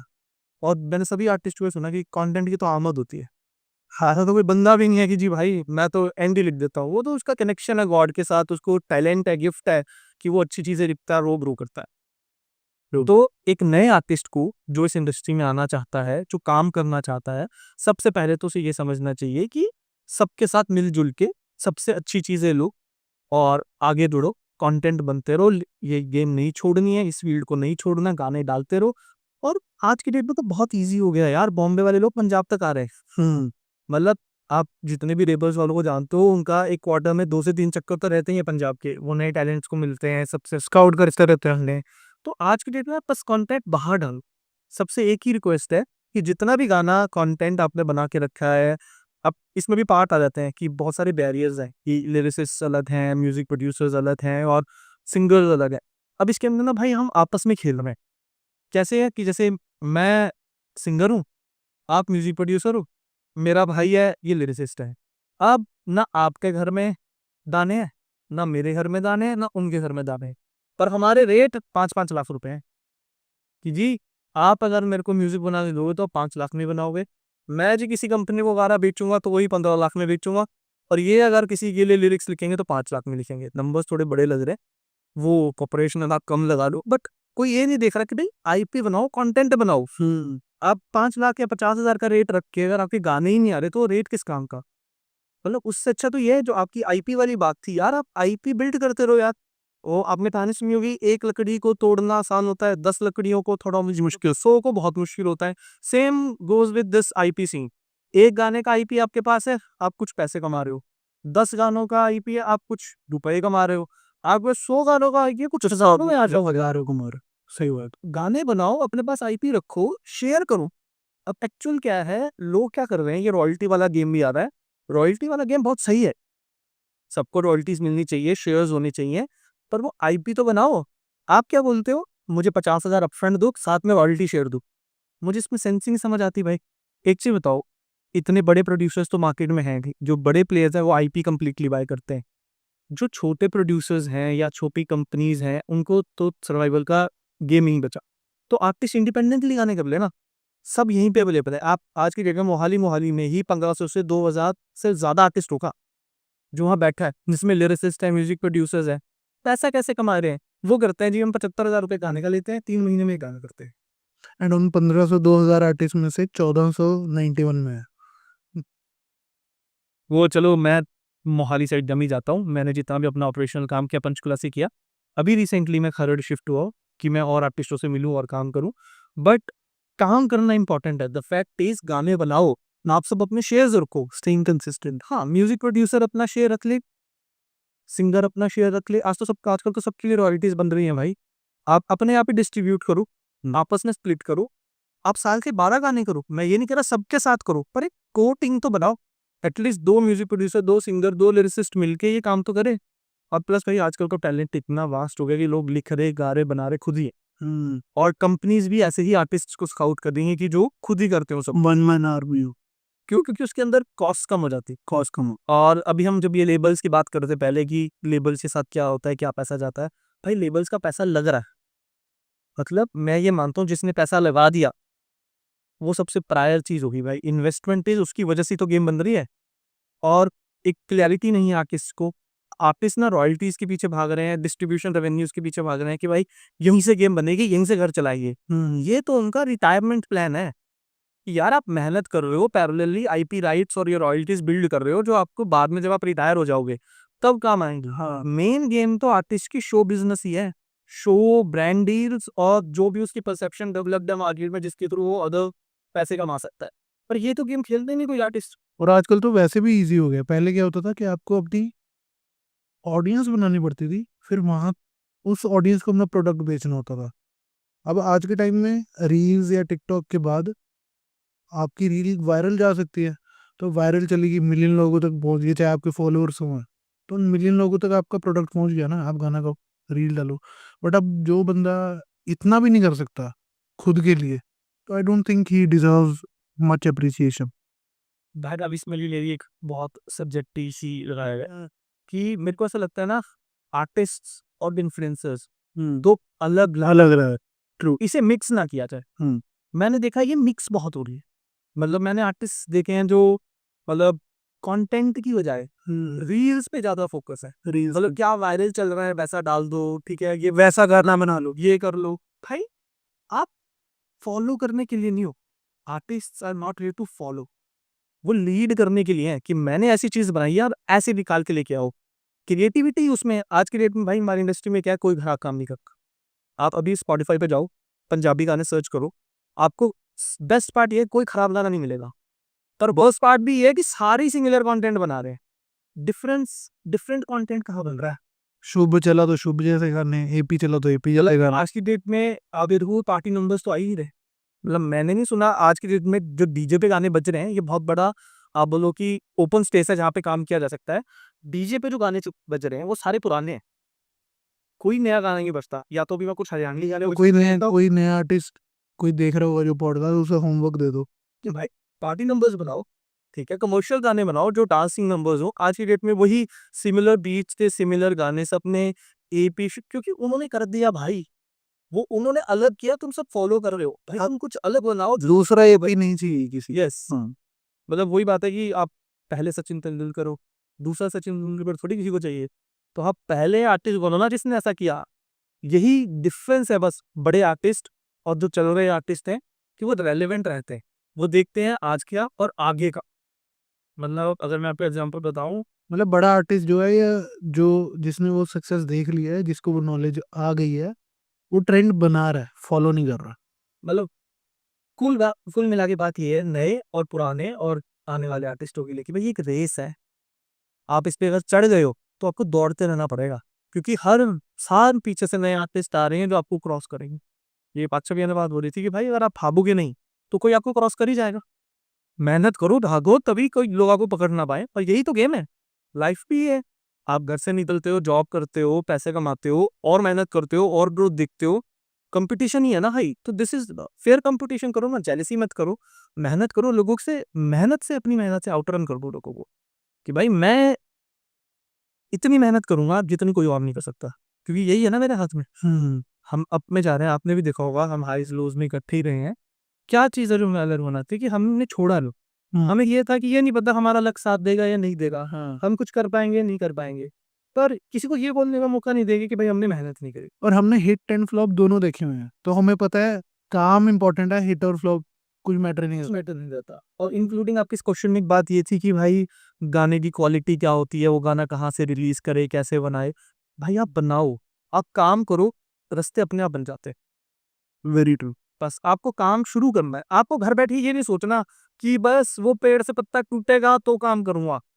भाई जाओ, पत्ता तोड़ो, खुद काम करना शुरू कर दो, अपने मुहूर्त खुद निकालो, ज्योतिषियों के पास मत जाओ कि भाई डेट निकालो किस दिन से काम शुरू करना है। ये एस्ट्रोलॉजी और जो सपोर्टिंग सिस्टम है सब है, तब हार्ड वर्क करना पड़ेगा सबको। हार्ड वर्क के बिना कोई ग्रोथ नहीं। आपने अब तक आई थिंक काफ़ी सारे आर्टिस्ट को मैनेज किया है, चाहे वो टॉप नॉच आर्टिस्ट हों, चाहे वो न्यू अपकमिंग आर्टिस्ट हों। बार बहुत बड़ा है, बहुत वास्ट है, हर एक चीज़ को आपने अप एंड डाउन देखा है। मैं कैसे समझाऊं किसी को कि एक आर्टिस्ट मैनेजर करता क्या है, कि बस वो आर्टिस्ट के बिहाफ पे फ़ोन उठाता है? ऐसा तो नहीं है, मुझे पता है और बहुत सारे काम है। तो आप ऑडियंस को थोड़ा सिंपल वे में बताओ, या जो एक नया आर्टिस्ट है जो एक आर्टिस्ट मैनेजर की इंपॉर्टेंस को नहीं समझता, आप बताओ कि कितना इंपॉर्टेंट होता है एक आर्टिस्ट के लिए उसका प्रोफेशनल मैनेजर होना। अब मैं इसको आपको एग्जांपल्स के साथ समझाता हूँ। जी। आपने एसएमजी नाम सुना होगा। एसएमजी। एसएमजी 3 आर्टिस्ट हैं, फरमान, बिग गे और ये मैं नाम भूल रहा हूँ, बागी। ठीक है। सबको इनका नाम पता है, ठीक है।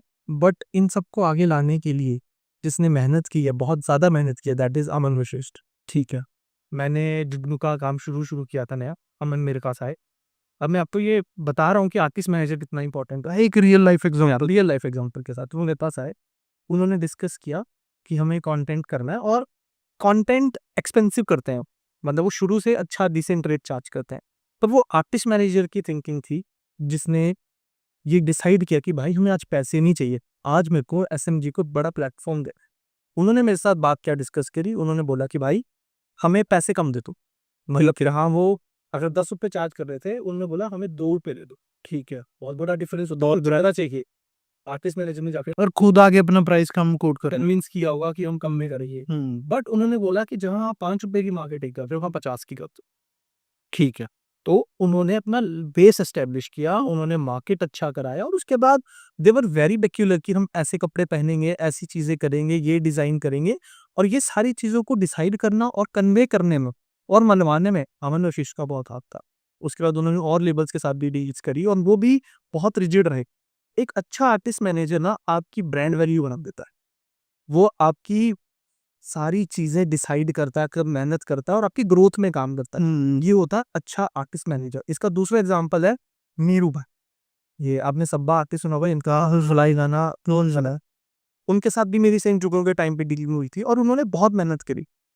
और आर्टिस्ट मैनेजर्स यही होते हैं जिस आर्टिस्ट पे लग गए, एक आर्टिस्ट पे फोकस किया और उसे ग्रो करा। मेरे लिए सबसे ज्यादा पिछले 2 साल में जिन लोगों ने ग्रो किया और अच्छे आर्टिस्ट मैनेजर्स रहे हैं, दैट इज मीरू एंड अमन वशिष्ठ। किन्हें इन्होंने अपने आर्टिस्टों को इतना ग्रो करवाया, इतनी मेहनत करवाई। और एक होता है ना यार, कंपनी के साथ बात ही तो करनी है, पर वो बात करने का तरीका होता है। अब मैं प्रमोशन छोड़ के अगर सिर्फ पैसे पे फोकस करूंगा तो मैं प्रोजेक्ट मैनेजर हो गया। जो बंदा पैसे पे फोकस करता है वो प्रोजेक्ट मैनेजर होता है। जो बंदा आर्टिस्ट की ग्रोथ पे फोकस करता है वो आर्टिस्ट मैनेजर। तो ऐसा भी होता है कि you are managing artist and वो काफ़ी ग्रो कर गया, 4-5 गाने उसके हिट कर गए। अब उसे भी 4 बंदों के कॉन्टैक्ट्स उसके पास भी हैं, है ना? उसे भी नॉलेज है, उसके पास भी सब कुछ है उसके पास। तो कभी ईगो क्लैश भी होता है कि यार वो कहे नहीं भाई अब तो मैंने तो ऐसे ही काम करना है, बट आपको पता है कि नहीं यार हमें अभी स्टेबल रहना है, हमें कुछ और लेबल्स के साथ डील करनी है या अभी शायद नहीं करनी, अभी right now is not the good time, है ना? बहुत सारी चीज़ें होती हैं। तो किसी भी चीज़ को लेके कभी आर्टिस्ट और उसी के आर्टिस्ट मैनेजर के बीच में ईगो क्लैश आती है। भाई बाहर वालों को तो मैं क्या बताऊं, सबके अपने अपने होते हैं, सब अपने पर्दे छुपा के रखते हैं।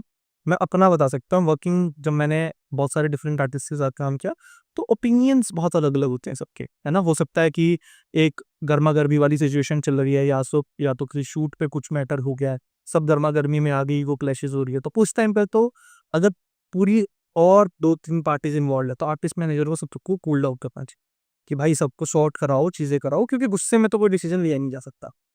दूसरा, अगर it's only about artist manager और आर्टिस्ट, तो अगर आपकी विजन इन लाइन नहीं है, ठीक है, या तो ऐसा हो कि मैं अपने आर्टिस्ट को कन्विंस करवा लूँ कि जो मैं बोल रहा हूँ वो सही है, या मेरा आर्टिस्ट मुझे कन्विंस करा ले जो वो बोल रहा है वो सही है।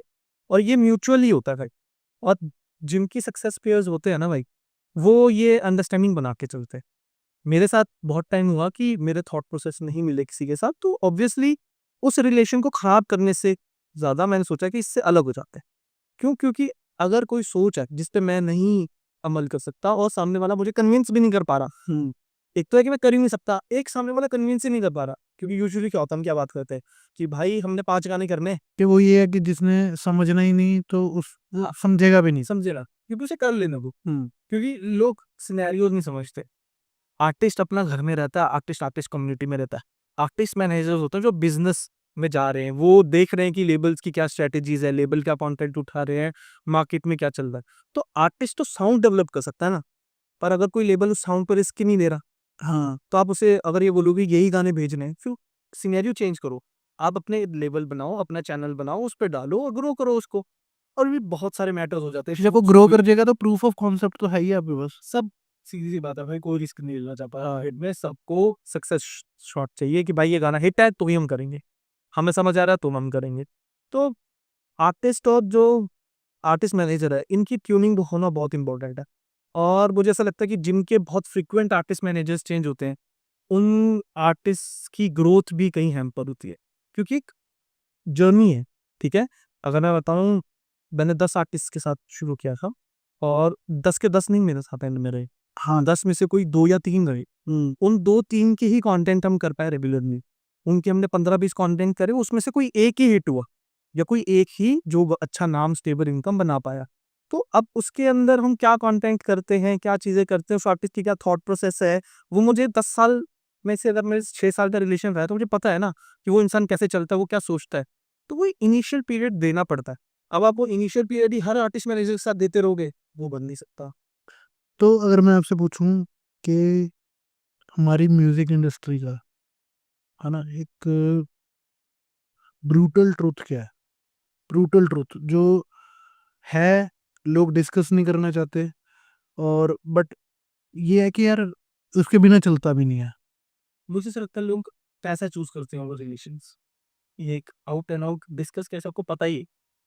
मैंने जितना देखा है, मैंने बहुत मतलब कोई जितना मर्जी भाईचारा बता दे या पैसे से ऊपर कोई नहीं, मैंने ये देखा है हमारी इंडस्ट्री में। और यही शायद कुछ, ये ऐसी ही दुनिया है मेरे हिसाब से। लोग अपने आप को सेव करते हैं ज्यादा और अपनी चीजों को अपने हिसाब से चलाते हैं। और मतलब वो जो ये कहते हैं कि यार पैसा इंपॉर्टेंट नहीं है, हमारा आर्ट भी इम्पोर्टेंट है। आर्ट मतलब वो बैलेंस करना बहुत मुश्किल है, और ये कोई किसी का समझना बहुत मुश्किल है। मैं आपको बताता हूँ, मैंने लोगों की सोच बदलते हुए देखा है। मैंने लोगों को ये करते हुए देखा है, जब वो मेरे साथ एसोसिएट हुए थे, मैं नाम नहीं लूंगा, एक आर्टिस्ट से मेरे साथ एसोसिएट हुए थे। जानता हूँ मैं सबको। तो उनका उनका ये कहना था कि हम किसी के साथ साइन नहीं हुए, ठीक है, ना हम किसी आर्टिस्ट को साइन करेंगे, ना हम साइन होंगे, ना हम किसी आर्टिस्ट का एक्सप्लॉइट करेंगे, ठीक है। और cut to 3 years down the line वो ये सब कुछ कर रहे थे। हम्म। तो मेरे अपने मैथमेटिक्स हिल गए कि ब्रो हम एक पैक्ट पे चले थे, हम ऐसे काम करेंगे, और 3 इयर्स डाउन द लाइन आप चेंज हो गए। तो ये लोग बदलते रहते हैं भाई, और पैसा ओवर एवरीथिंग चलता है। बहुत कम लोग मिलेंगे, मैं बताता हूँ, 1% आपको ऐसे लोग मिलेंगे, शायद उससे भी कम, जो पैसे से ऊपर रिलेशन को रख लें। हाँ। कि भाई और हम बहुत ही हार्ड लेसन सीखे हैं, आप भी और मैं भी, कि नो अमाउंट ऑफ मनी, है ना, is important in the relation. कि रिश्ता बना रहे। पैसा आता जाता रहेगा, कोई बात नहीं, आज नहीं है कल पूरा हो जाएगा। मैं 2020-21 तक मैं भी ऐसे ही था, इसी कैटेगरी में था शायद, कि जब मैं पैसे को इम्पोर्टेंस देता था। आज मैं रिलेशन को इम्पोर्टेंस देता हूँ, शायद मैं उन चीज़ों में से निकला हूँ, आप भी उन चीज़ों में से निकले हो, ठीक है। बट अभी भी बहुत मेजर, हमारी इंडस्ट्री की बात करते हैं तो उसमें मेजर एक पार्ट ऑफ, है ना, ऑडियंस है जो पैसे को इम्पोर्टेंस देती है। कि चाहे वो किसी प्रोजेक्ट का है, गाने का है, डील का है, शो का है, वो पैसे को बहुत इम्पोर्टेंस देते हैं। मैंने देखा है कि जब हम किसी से गाना एक्वायर करते हैं किसी आर्टिस्ट से, तो सपोज कीजिए मैंने किसी एक आर्टिस्ट से 1 लाख रुपए का गाना खरीदा, आपने उसे 20,000 एडवांस डाल दिया, आपको अगले दिन पता चला कि उस आर्टिस्ट ने किसी और को गाना बेच दिया, क्योंकि उसने उसे 1,02,000 रुपये दिया था, फॉर फकिंग 2,000 bucks। उसने वो 1 लाख रुपए की डील को टैम्पर कर दिया। उसके लिए उस एग्रीमेंट का कोई वो इम्पोर्टेंस नहीं है, उसके लिए हमारे रिलेशन का कोई इम्पोर्टेंस नहीं है, हमारा फर्स्ट मूवर होने का कोई इम्पोर्टेंस नहीं है, कि यार हमने जाके उसे पैसा दिया, उसे जब जरूरत थी हमने उसे तब पैसा दिया। तो इस सिनेरियो को आप कैसे एक्सप्लेन कर सकते हो? क्योंकि ये जो नई ऑडियंस है या जो आर्टिस्ट बनना चाहता है, वो भी शायद इस लूप होल में फंसेगा। बट ये नॉलेज होना कि यार इसमें नहीं फंसना, या मुझे कहाँ पे पैसा छोड़ना है, कहाँ पे रिलेशन रखना है, ये भी इम्पोर्टेंट है ना जानना। भाई अब सीधी सी बात है, आपके साथ जिस बंदे ने किया है, आप उसका तो कंटेंट दोबारा काम नहीं करूंगा। यही होता रहता है। लोग अपना मार्केट वैल्यू खराब करते रहते हैं, चीजें खराब करते रहते हैं। उस बंदे ने ये नहीं सोचा कि जब उसने आपके साथ ये 2,000 रुपए के लिए ये पूरा फकअप किया है, तो आपने एक एमओयू साइन किया होगा, एक एग्रीमेंट साइन किया होगा, आपने कमिटमेंट दी होगी आपकी, क्या मार्केट वैल्यू खराब हो रही है, आपने उसे कैसे हैंडल किया होगा। उसने वो 2,000 रुपए देखे, वो पलट गया। क्यों? क्योंकि एग्रीमेंट से चीजों की तो वैल्यू है ही, बिजनेस नॉलेज तो जीरो है। वही जैसे आपने बोला था कि अगर आर्टिस्ट का मन ही नहीं है काम करने का, तो लेबल करवा भी नहीं सकता। तो वो तो फिर एज एन प्रोड्यूसर हमारी प्रॉब्लम है। जैसे अभी हम बात कर रहे हैं as an artist manager, as a producer और लेबल ऑनर्स, तो बहुत ही प्रॉब्लम्स हम हैं कॉपीराइट्स और चीज़ों को लेके। पर आर्टिस्ट को, भाई मैं ये नहीं है, बहुत मुश्किल है अच्छे आर्टिस्ट ढूंढना। इसीलिए मैंने बादशाह भैया से ये चीज़ सीखी थी। उन्होंने मेरे को बोला था जब मैं नया आया था कि दे आदमी 20 होना चाहिए, काम 19 भी आता हो ना तो चलता है। हम्म। पर अगर तू बहुत ब्रिलियंट काम करेगा और तू आदमी सही नहीं है, तो मेरे लिए कोई बात। उन्होंने एक और वो बात बोली थी, बहुत हिट करी थी वो, कि ना, कि आप अच्छे प्रोड्यूसर नहीं हो, कल बन जाओगे। 2 प्रोजेक्ट गलत बना लोगे, 3 बना लोगे, 4 बना लोगे, 5वां ठीक बना लोगे। बट अगर आप इंसान अच्छे नहीं हो, तो वो कोई आप बना ही नहीं सकता। आप सब बना के भी खत्म कर लो। मतलब आज की डेट में हम मार्केट में देख रहे हैं, काम चल रहा है, मार्केट लो फेज में चल रही है, आप सब सुनते हो। मुझे नहीं लगता मार्केट का कोई लो फेज है। मार्केट एक करेक्शन करेक्शन फेज में, क्या मार्केट अपने आप को करेक्ट कर रही है। लोगों ने इन्फ्लेटेड प्राइसेस बना रखे थे, चीजें बना रखी थी, वो बबल फट रहा है, चीजें डाउन हो रही हैं और सब नॉर्मल हो जाएगा। और ये सब रियल होता है कि यार कोई कहता है किसी आर्टिस्ट का गाना हिट हो गया, तो यार उस लेवल ने उसको 1 करोड़ दे दिया, 80 लाख दे दिया, 2 करोड़ दे दिया, है ना। ये सब रियल अमाउंट्स होती हैं, रियल फिगर्स आएंगे। फिगर्स इससे बड़ी भी होती है। हम्म मतलब मैं बताऊं, डील्स 100 करोड़ तक की डील्स भी होती हैं आर्टिस्ट और को लेबल्स की। ठीक है। ठीक है, बट उस डील के अंदर फिर अंडर सब चार्ट्स भी होते हैं कि ये चीजें ऐसी होंगी वैसी होंगी, रॉयल्टीज होगी, रिकूपमेंट होगी, तो देखने को फिगर्स बड़े लगते हैं। बट है, जेन्युइन है, मतलब पैसा है पर एक तरीके से आता है। ऐसा नहीं है कि लेबल ने 100 करोड़ रुपए दे दिया बोले मोर मस्ती करो, ऐसा नहीं होता। बट नंबर्स एग्जिस्ट करते हैं, बड़े नंबर्स में डील्स होती है, इन्वेस्टमेंट्स भी बड़ी होती है। और अगर आप एक आर्टिस्ट की ग्रोथ देखोगे तो उसमें पैसा बहुत लगता है। अगर आप आज की डेट में किसी भी ए लिस्ट का गाना करते हो तो वो गाना आपको 2.5 से 3 करोड़ रुपए का पड़ता ही पड़ता है। हम्म और उसको फिर रिकूप करने में, वो आपकी बात थी कि आईपी बनता है 60 साल में, रिकूपमेंट होती है, तो कंपनीज ऐसी सोचती हैं। तो पैसे एग्जिस्ट करते हैं पर सही बंदे नहीं एग्जिस्ट करते, या उससे भी ज्यादा इंपॉर्टेंट मैं कहूंगा कि सही बंदों को सही बंदे मिलते ही नहीं। जैसे आपने देखा होगा, जब आप मेरे को मिले तो उससे पहले आप 70-80 लाख का अपना लॉस कर चुके थे, और उसमें आपको इन बिटवीन बहुत सारे लोग मिले जिन्होंने आपसे पैसे ठगे भी होंगे। अभी हम इन आगे बात भी करेंगे वीडियो को लेके, कैसे बजट हाई चले जाते हैं। तो ये छोटे छोटे चिंदी चोर लोग हैं मार्केट के अंदर, जो अपने छोटे लालच के चक्कर में बड़े नुकसान करा देते हैं दूसरे लोगों का। जैसे आपने बात की 2000 के पीछे, शायद आपका वो शायद 10 लाख की डील हो, जिसने हम 10 गाने लिखे हो, तो उस बंदे को तो नहीं पता था कॉन्सिक्वेंसेस, तो उसने देखी, वो तो आपको झेलने पड़े। और जो बंदा आपको इतना हार्म पहुंचाएगा, आप क्यों करोगे उसे सबका, ऑब्वियसली तो वो अपना ही लॉस करा रहे हैं।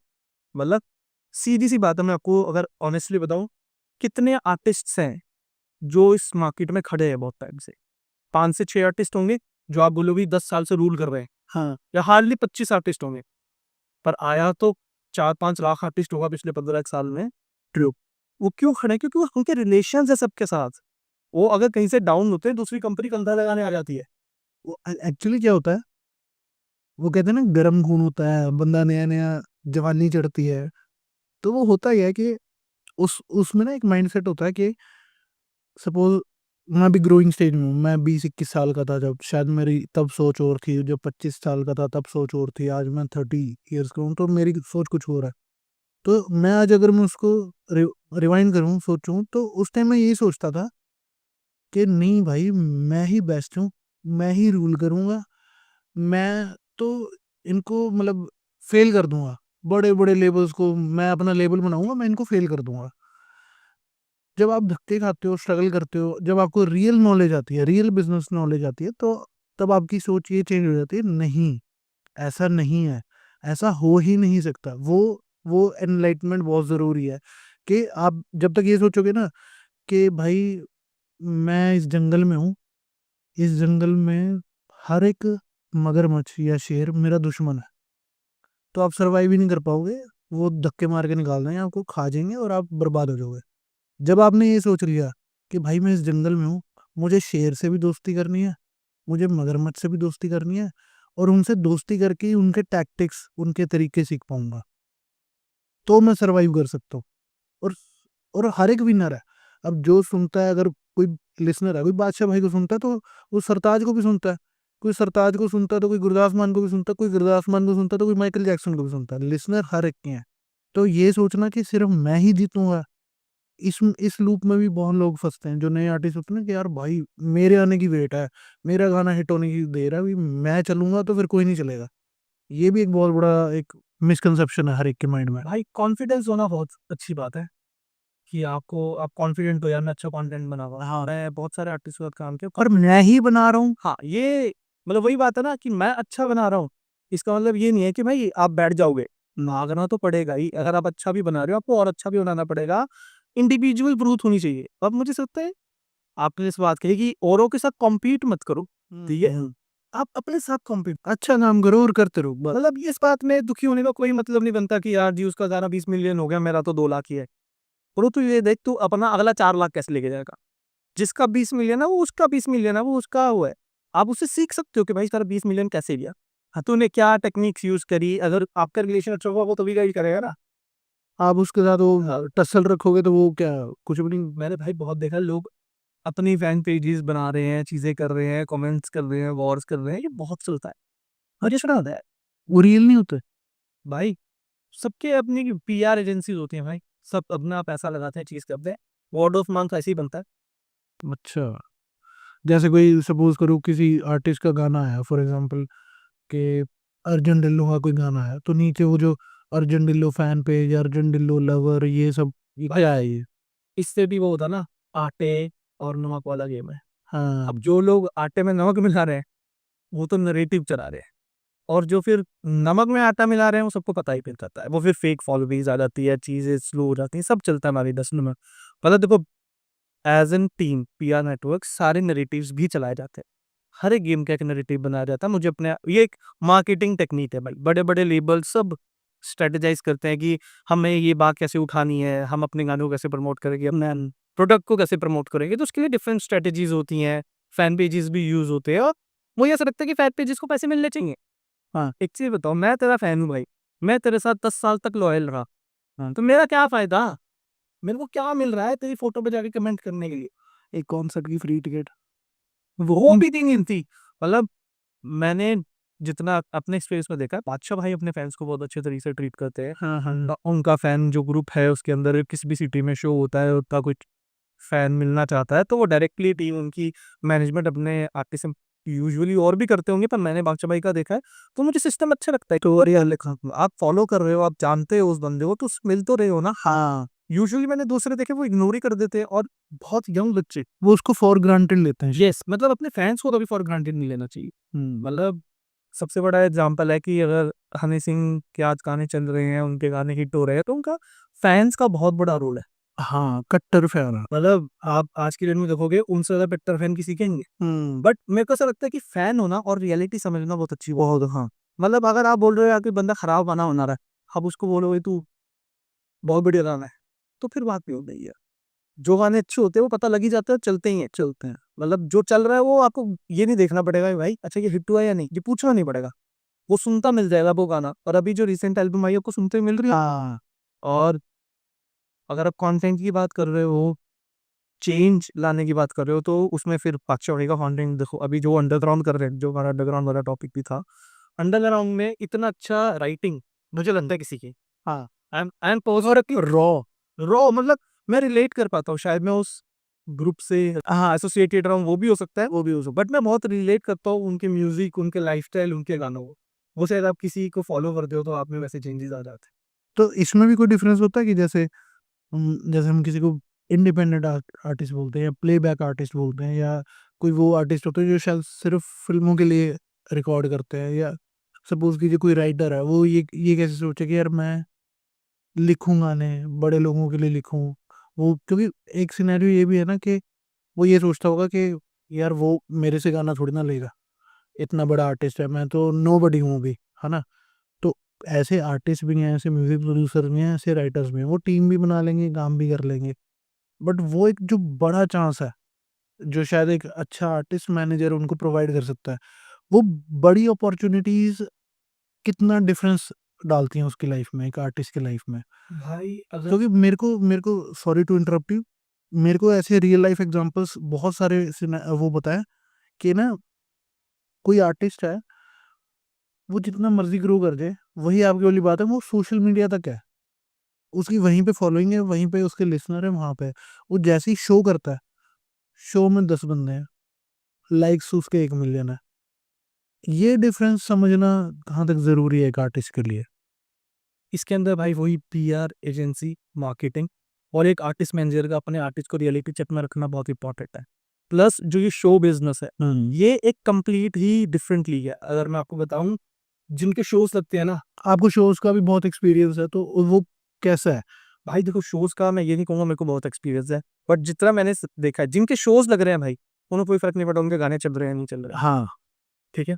एग्रीड। पंजाब में आप जानते होंगे आर्टिस्ट जिनके शो लगते हैं वो गाने भी रिलीज ही नहीं करते, वो बोलते हैं जो हमारे शो लग रहे हैं वो टोटली परफॉर्मेंस बेस्ड है, एक्ट बेस्ड है। हाँ, ठीक है, और उनके शो चलते ही जा रहे हैं, और हमारा और वो फिर शायद उनके शोज चलने लग जाते हैं, तो वो वैसे ही गाने गाने लग जाते हैं फिर। क्योंकि लोग समझ ही नहीं रहे इतना अमाउंट का डिफरेंस है। अगर मैं रेवेन्यू वाइज समझाऊं, आप एक गाना बनाते हो, उसे मार्केट करते हो, रिलीज करते हो, बहुत सारे पैसे की इन्वेस्टमेंट है, बहुत सारे। आप एक एक्ट बनाते हो लाइव, और ये एक्ट बेचना ना, जरूरी नहीं है कि आपके हिट गाने आए। अगर आपके हिट गाने आए हो तो आपको क्लब शोज और बड़ी यूनिवर्सिटीज और वो वाले कॉन्सर्ट्स बन सकते हैं, बट जो वेडिंग बिजनेस है मेन, वो आपकी परफॉर्मेंस के ऊपर है कि आप, सीधी सी बात है, मार्केटिंग है, नेटवर्क मार्केटिंग है भाई। आप, आपके फ्रेंड की शादी है, XYZ सिंगर गा रहा है, अगर आपको वहाँ उसने अच्छे से एंटरटेन किया है, आप बोलोगे मेरी शादी में तो ये सिंगर चाहिए, और वहाँ जितने लोग आ रखे हैं उनकी कभी ना कभी शादी होनी है, बिकेगा इंसान। और जो जो पैसा आर्टिस्ट शादी में कमाता है वो कर लिया होता, और शादियां तो होती रहेंगी भाई, कोविड में भी शादियां हुई हैं। तो शादी एक ऐसी चीज है भाई जो हमारे रिलीजन में है, हमारे कल्चर में है, हाँ और एक मेजर इवेंट होता है। तो उस टाइम पे इंसान ये नहीं सोचता कि इसका क्या रिटर्न आएगा, उस टाइम में उसका टोटल इन्वेस्टमेंट होता है कितना मजा आ, कितना माहौल बनेगा।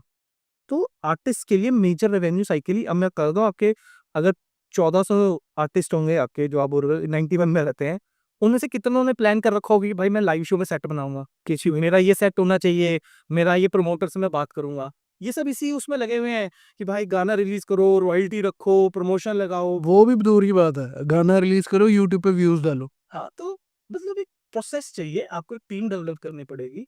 मतलब किसी भी बंदे के लिए टीम होना बहुत इंपॉर्टेंट है। अगर आज मैं भी काम कर पा रहा हूँ, आप भी काम कर पा रहे हो, हमें भी टीम की जरूरत है। ऐसा नहीं है कि हम दोनों खुद ही, वन मैन आर्मी कोई नहीं हो। कोई भी नहीं है, कोई भी नहीं है। आपको टीम चाहिए जो आपके लिए काम करेगी, जिसके साथ आप काम करो। आज की डेट में मैं बताता हूँ भाई, अगर मैं 10% भी हूँ कुछ, तो उसमें नियर अबाउट 99.9% तो मेरी टीम का रोल है ना। मैं तो वो 0.1% ही हूँ जिन्होंने मेरा साथ दिया, जो जिन लोगों ने मेरे पे विश्वास किया, उन्होंने ही मुझे बनाया।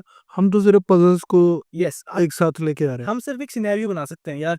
हमारे पास 50 लोग हैं, किससे मैं क्या बेस्ट काम ले सकता हूँ, कैसे इस चीज को सबके फेवर में बना सकता हूँ। हमारा काम इतना है। अगर एज अ वीडियो डायरेक्टर काम करो तो बात अलग है, but as a business person हमारा काम ये है कि अगर 10 रुपए लग रहे हैं, तो ये 10 रुपए मेरे लिए भी प्रॉफिटेबल हो, जिसको दे रहा हूँ उसके लिए भी प्रॉफिटेबल हो, जिससे लेके दे रहा हूँ उसके लिए भी प्रॉफिटेबल हो। बहुत सिंपल सा मैथ है।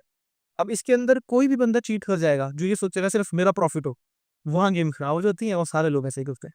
तो आज के सिनेरियो में न्यू एज जितने आर्टिस्ट चल रहे हैं, अगर मैं आपसे पूछूं टॉप 3 फेवरेट या टॉप 3 आर्टिस्ट जो आपकी समझ में, आपके एक्सपीरियंस के हिसाब से बहुत अच्छा काम कर रहे हैं, क्रिएटिवली नहीं बट बिजनेस पर्सपेक्टिव से भी, वो 3 आर्टिस्ट कौन से होंगे, न्यू एज आर्टिस्ट? भाई न्यू एज का तो मुझे कोई आइडिया नहीं। हाँ आज जी। की डेट में टॉप 3 आर्टिस्ट जिनका काम भी अच्छा है, कंटेंट भी अच्छा है, सबको पता है वो कौन है। दिलजीत पारी, करण औजला भाई, और बादशाह। न्यू एज वाले बताओ यार। भाई न्यू एज में ये तो पता ही है हमें, ये सारे लेजेंड्स हैं, कि इससे ये आउट ऑफ द लीग है। मुझे नहीं पता इसके अलावा कुछ चल भी रहा है कि नहीं। टू बी वेरी ऑनेस्ट, मुझे सारे ऐसा लगते हैं कि वन हिट वंडर्स है। बहुत सारे अच्छे अच्छे नेम्स थे हाँ। जो अभी रिसेंटली जिन्होंने हमें बहुत एक्साइट किया, बहुत अच्छे गाने किए, बट डाउन द लेन एक एल्बम, 2 एल्बम के बाद वो कंटेंट क्वालिटी और वो ग्रोथ नहीं दिखती, वो सब सिमिलर हो जाता है। रेलेवेंट नहीं रहा। रेलिवेंट भी नहीं, वो शायद अपने ही पजल में फंस गए कि हमारा ये चलता है तो हम ऐसा करेंगे। अब मुझे आप बताओ, इन तीनों नामों के अलावा अगर आप करण औजला का कंटेंट देखोगे भाई का, तो कितना डिफरेंट कंटेंट देते, कितने डिफरेंट फ्लोज देते हो, क्या राइटिंग है। दिलजीत पाजी को कंटेंट देखोगे, आपने भी वाटर गाना सुना, अपने यूट्यूब चैनल पे लाइव आके कमेंट डाल दी, चल रहा है ना भाई। तो क्या ही गेम चल रही है। और तीसरा जो है बादशाह भाई का भी देखो होगा, गलियों का, गलियों के तालिब बना है, उसके अंदर कंटेंट देखो, चीजें देखो क्या करी हैं भाई ने। डांस अभी तो कितना नहीं किया था, क्या बढ़िया डांस थे। तो मेरे लिए टॉप 3 आर्टिस्ट तो यही, और जिनका काम और चीजें जो नेक्स्ट लेवल है, मेरे लिए तो भी यही चलता है। मेरा अगला सवाल ये है कि म्यूजिक वीडियोस बहुत महंगी होती हैं ब्रो, बहुत महंगी। आई मीन आप एक नॉर्मल बंदे से पूछो तो उसके दिमाग में तो यही एक टैबू बना हुआ है कि मतलब आपको अगर एक गाना करना है, आप एक मिडिल क्लास फैमिली से आते हो, तो आपको कम से कम 50 लाख, 10 लाख, 15 लाख, 20 लाख, कुछ ऐसी अमाउंट तो चाहिए। मेरे को जहाँ तक लगता है लोगों को एक वहम है ऐसा। तो आज के टाइम में ऑडियोज तो मैं ही आपको बता देता हूँ, ऑडियोज बनाना बहुत आसान है आज के टाइम में। वीडियो समवट चैलेंज आता है। तो मैं आपसे जानना चाहता हूँ, आप डेली आर्टिस्ट के साथ काम करते हो, हर एक आर्टिस्ट के साथ काम करते हो, वीडियोस का क्या इंपॉर्टेंस है आज के सिनेरियो में 2025 में? भाई जो म्यूजिक वीडियो है ना, वो एक मार्केटिंग प्रोडक्ट है। ठीक है, एक आर्टिस्ट के लिए, ठीक है, उससे उसकी परसेप्शन, उसका वर्ड ऑफ माउथ, वो सब क्रिएट होता है। तो वो जितनी अच्छी म्यूजिक वीडियो, उतनी अच्छी उसकी परसेप्शन। अब इसके अंदर बात आने की, 50 लाख की वीडियो बनती है। मैंने ऐसी टीम्स में पार्ट रहा हूँ जहाँ 1-1 1.5 करोड़ की म्यूजिक वीडियोस बन रही। बट मुझे ऐसा लगता है कि जब ये इतने बड़े लेवल की म्यूजिक वीडियोस बनती हैं, वो कम में भी बनाई जा सकती हैं। मतलब अगर आपका वीडियो का बजट 2 करोड़ 2.5 करोड़ रुपए है, टेक्निकली इतना पंजाबी मूवी का बजट हो, हाँ, तो अगर इतने बजट का आप गाना बना रहे हो तो गाना कुछ दिखना चाहिए आउट ऑफ द वर्ल्ड, हाँ, कि क्या बना है। तो ऐसा नहीं है कि हर एक म्यूजिक वीडियो 15 लाख 20 लाख की बनती है। मैंने देखा है लोग 10-10 15-15 हज़ार रुपए में भी डिसेंट वीडियोस बना रहे हैं। बट ऑब्वियसली स्केल अलग हो जाता है, और आप खुद वीडियो डायरेक्टर, आपको पता है कि अगर आप क्रिएटिवली काम करने में आए तो आप एक, मेरे हिसाब से 50-60 हज़ार वाले प्रोडक्शन बजट में भी आप ऐसी वीडियो बना दोगे कि जो नेक्स्ट लेवल होगी। जब हम इनिशियली मिले थे, हमारा एक गाना था पटदा सराना, जिसका आपको वीडियो कॉन्सेप्ट पसंद था, तो आपने बोला था भाई मुझे नहीं पता कैसे बनाऊंगा, मैं खुद बना दूंगा वीडियो, मुझे गाना दे दो बस। सो मार्केट में और भी वीडियो प्रोड्यूसर्स हैं, लोग हैं जो काम करना चाहते हैं। आप उनके पास मत जाइए जो आपसे एक सर्टेन अमाउंट चार्ज कर रहे हैं जस्ट बिकॉज कि वो इस इंडस्ट्री में है। जरूरी नहीं है। मतलब कोई, मैंने लोग देखे हैं कि उनकी वीडियो टीम्स की फीस ही बहुत ज़्यादा है। सो टेक्निकली आप भी उस लेवल पे आओगे जब आप उनको अफोर्ड करोगे, पर ज़रूरी नहीं है जब आपको इनिशियली काम करना है आप उनके पास जाओ। उनकी ज़रूरत है, हाँ, उनकी ज़रूरत नहीं है आपको। कल को आप उनको अफोर्ड कर सकते हो, आप उनके पास जाओ। अब वो हर एक इंसान अपने टाइम का पैसा लेता है, ठीक है। अब वो टाइम चेंज है, मतलब उन बंदों ने भी कभी लाख 1.5 लाख में वीडियो करी होगी, आज उनका ये टाइम चल रहा है कि वो लाख 1.5 लाख फीस ले रहे हैं, फीस ले। तो बट आपकी जो ट्रेजेक्टरी है, आपको जो काम करने हैं, उसके अंदर जरूरी नहीं है कि आप लाख 1.5 लाख फीस ही दो वीडियो की। इतने में आपकी पूरी वीडियो बन सकती है, अच्छी बन सकती है। हर एक टाइम पे मेहनत करने वाले इंडिविजुअल्स हैं मार्केट में, आपको बस उन पर ट्रस्ट करना है। वो ट्रस्ट का रिस्क है, और आप नहीं कर सकते तो फिर आप ज़्यादा पैसे दो, और उसके बाद फिर आपकी वीडियो अच्छी बने नहीं बने, वो चांसेस तो हमेशा ही रहते हैं। क्योंकि हर एक बंदे को ग्रो करना है। जो आज 1.5 लाख फीस दे रहा है वीडियो डायरेक्टर, उसको ये करना है कि भाई कल को मैं 10 लाख फीस लूँ या फिर मैं मूवी बनाऊँ। तो at the end of the day आज की डेट में म्यूजिक वीडियोस पे स्पेंड ज़्यादा इसलिए नहीं हो रहा क्योंकि यूट्यूब से रेवेन्यू सैचुरेट हो गया, नहीं आता है इतना पैसा। ऑडियो स्ट्रीमिंग प्लेटफॉर्म से लोग कंसीडर करते हैं कि रेवेन्यू आएगा, अब वहाँ पे वीडियो की इतनी डिमांड है नहीं। तो लेबल्स के साथ आप डील करते हो, आपको पता है लेबल्स ने आज की डेट में वीडियो या तो कम कॉस्ट में, या उन्हें चाहिए नहीं, वो ऑडियोज ही एक्वायर कर रहे हैं कि हम ऑडियो एक्वायर करेंगे, आईपी कैटलॉग बिल्ड करेंगे, जोन सा गाना चल जाएगा उसकी वीडियो बना देंगे। सो एक आर्टिस्ट के लिए वीडियो बहुत इंपॉर्टेंट टूल है, बट एक लेबल या आईपी कंपनी के लिए वीडियो इतना मैटर नहीं करता है। वो ऑडियो लेके ही अपना रेवेन्यू और सर्कल चला रहे हैं। तो हमने ये देख लिया कि एक ब्रांड कैसे बिल्ड होता है, एक आर्टिस्ट कैसे बिल्ड होता है, उसके लिए लेबल मैनेजर ज़रूरी है या नहीं है ना? म्यूज़िक क्या है, वीडियो क्या है, डिस्ट्रीब्यूशन क्या है, हमने सब कुछ आई थिंक बहुत अच्छे से और सिंपल वे में, जैसा एक जिसको नॉलेज नहीं होगी हमारी लाइन की, उस हिसाब से हमने बहुत अच्छे और सिंपल वे में समझा दिया हर एक चीज़ को। अब अगर इसको कंक्लूड करूँ मैं, तो कोई 18 साल का एक लड़का घर में बैठकर, या लड़की जो आर्टिस्ट बनना चाहते हैं, whether it is hip hop, whether it is R&B, underground, pop, Punjabi, folk, whatever, उसको देविंदर जिसके पास 10 साल का म्यूज़िक वीडियो इंडस्ट्री का रियल एक्सपीरियंस है, वो क्या एडवाइस करेगा? म्यूजिक वीडियो नहीं, म्यूजिक इंडस्ट्री। वीडियो वाले तो आप हो गए भाई, प्रिसाइजली वीडियोस आपने करनी है। सो मैं ये एडवाइस करूंगा, अगर उन्हें फील्ड में आना है तो सोचे नहीं कि तब करेंगे जब करेंगे क्या होगा कैसे होगा। गाने बनाने शुरू करें, रिलीज करें, कंटेंट बनाएं, और थ्रू आउट दिस जर्नी मेरी टीम है, नंबर्स अवेलेबल हैं मेरा प्लेटफॉर्म्स पे हर जगह। आप कांटेक्ट करो, आपको कोई गाइडेंस चाहिए, आपको विदाउट एनी क्या बोलते हैं उसे फीस और क्या बोलते हैं लालच और कोई दूसरी चीज़ों के बाद परसेंटेज साइनिंग, आपको गाइड किया जा रहा है। आपको कोई भी एडवाइस चाहिए, हर एक इंसान जनरलाइज एडवाइस नहीं दे सकता। तो मतलब मैं यहाँ पे नंबर डाल दूँ तुम्हारा? हाँ, मेरा डाल दो चाहे, मुझे कोई दिक्कत नहीं है। तो 2 जुगनू का हैंडल है ऑफिशियल, वहाँ पे आप टेक्स्ट कर सकते हो। ड्रीमर्स वुड का हैंडल है, जिंगल का हैंडल है। सबको डिस्क्रिप्शन में डला हुआ है, तो और सीधा आपको कॉन्टैक्ट कर लें। मेरी टीम को कांटेक्ट कर ले, वो उनको गाइड करते हैं। डन। हमारा काम ही बेसिक गाइड करना है। आप आओ, और उसके बाद गाने बनाओ यार, सबसे बड़ी बात, मुझे अच्छे गाने सुने हुए बहुत टाइम हो गया है। अब सब कुछ सिमिलर साउंड कर रहा है। आपने लास्ट टाइम यूट्यूब पे सर्च करके कोई गाना सब कुछ सुना था? बहुत टाइम हो गया, याद नहीं मतलब। तो आज की डेट में अच्छे गाने आ ही नहीं रहे जो सुन के, मतलब मैंने तो ये भी नहीं सुना कि रील देखते हुए भी गाना रील पे मिल गया हो जो मुझे जाके सर्च करके मैंने देखा हो या सुना हो। मतलब आज की डेट में कंटेंट अच्छा नहीं आ रहा है और बहुत अच्छा टाइम है अपना कंटेंट बाहर लाने का। आज की डेट में बड़े बड़े लोग और छोटे आर्टिस्ट कोई कंपैरिजन नहीं रहा है। आर्टिस्ट आर्टिस्ट हो गया है, ना छोटा ना बड़ा। सारे स्टोर, सारे लेबल्स कंसिस्टेंसी को प्रेफर कर रहे हैं। अगर आप किसी भी जगह जाओगे उन्हें कोई फर्क नहीं पड़ता, आप बड़े आर्टिस्ट का भी गाना लेके चले जाओ, आप आपको पता ही है रेवेन्यूज और रिकवरीज क्या चल रही। तो आप गाना डालो, बैक टू बैक कंटेंट करो, कहीं समझ नहीं आ रहा, हमारी हेल्प हो, नहीं तो मार्केट में और भी बहुत सारे लोग हैं जो अच्छा गाइड कर रहे हैं। बहुत सारे लेबल मैनेजर्स हैं जो बहुत अच्छा गाइड कर रहे हैं, और लोग लेबल से हट के खुद अपनी आर्टिस्ट मैनेजमेंट कंपनी शुरू कर रहे हैं। तो आप सर्च करोगे तो आपको मिल जाएंगे, और एक्सपीरियंस लोगों के साथ एसोसिएट करो, rather देन ये प्रोजेक्ट मैनेजर्स और इंडिविजुअल प्रोड्यूसर्स जिनको फील्ड का कुछ नहीं पता, जिनको कंटेंट का कुछ नहीं पता, बस उनके पास पैसा है और वो कंटेंट कर रहे हैं। तो वहीं पे जो हमारा पहले भी बात हुई थी, जो रिलेशनशिप्स खराब होते हैं, वो सही ढंग से रिसर्च करे बिना, जब आप किसी के साथ एक रिलेशनशिप में आते हो, आप किसी एग्रीमेंट में आते हो और उसके बाद आपको बाद में लगता है यार ये तो ऐसा है नहीं जैसे मैंने सोचा था, तो ख्याली दुनिया छोड़ के थोड़ी इंटरनेट पे मेहनत करें, रिसर्च करें लोगों के बारे में कि वो क्या काम करते हैं, कैसे काम करते हैं, किस किस साथ एसोसिएट थे, और फिर अपना रिस्क ले। पर कंटेंट करें, जितना ज़्यादा कंटेंट उतने ज़्यादा chances. So where is Devinder Singh Sudan headed next? Any secret projects?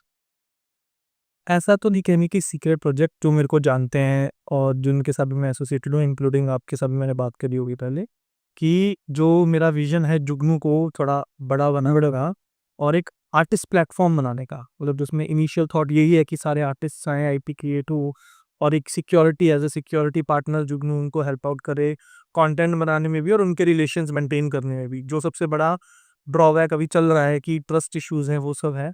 तो इट्स अ प्लेटफॉर्म जो शायद आने वाले, हम भी वर्क इन प्रोग्रेस है, शायद इस साल जुलाई तक हम उसका इनिशियल फर्स्ट वर्जन लॉन्च कर देंगे, जिस पे आप साइट पे जाके रजिस्टर कर सकते हो, और बेसिक उसके अंदर फीचर्स हैं जो भी सभी प्रोवाइड कर रहे हैं।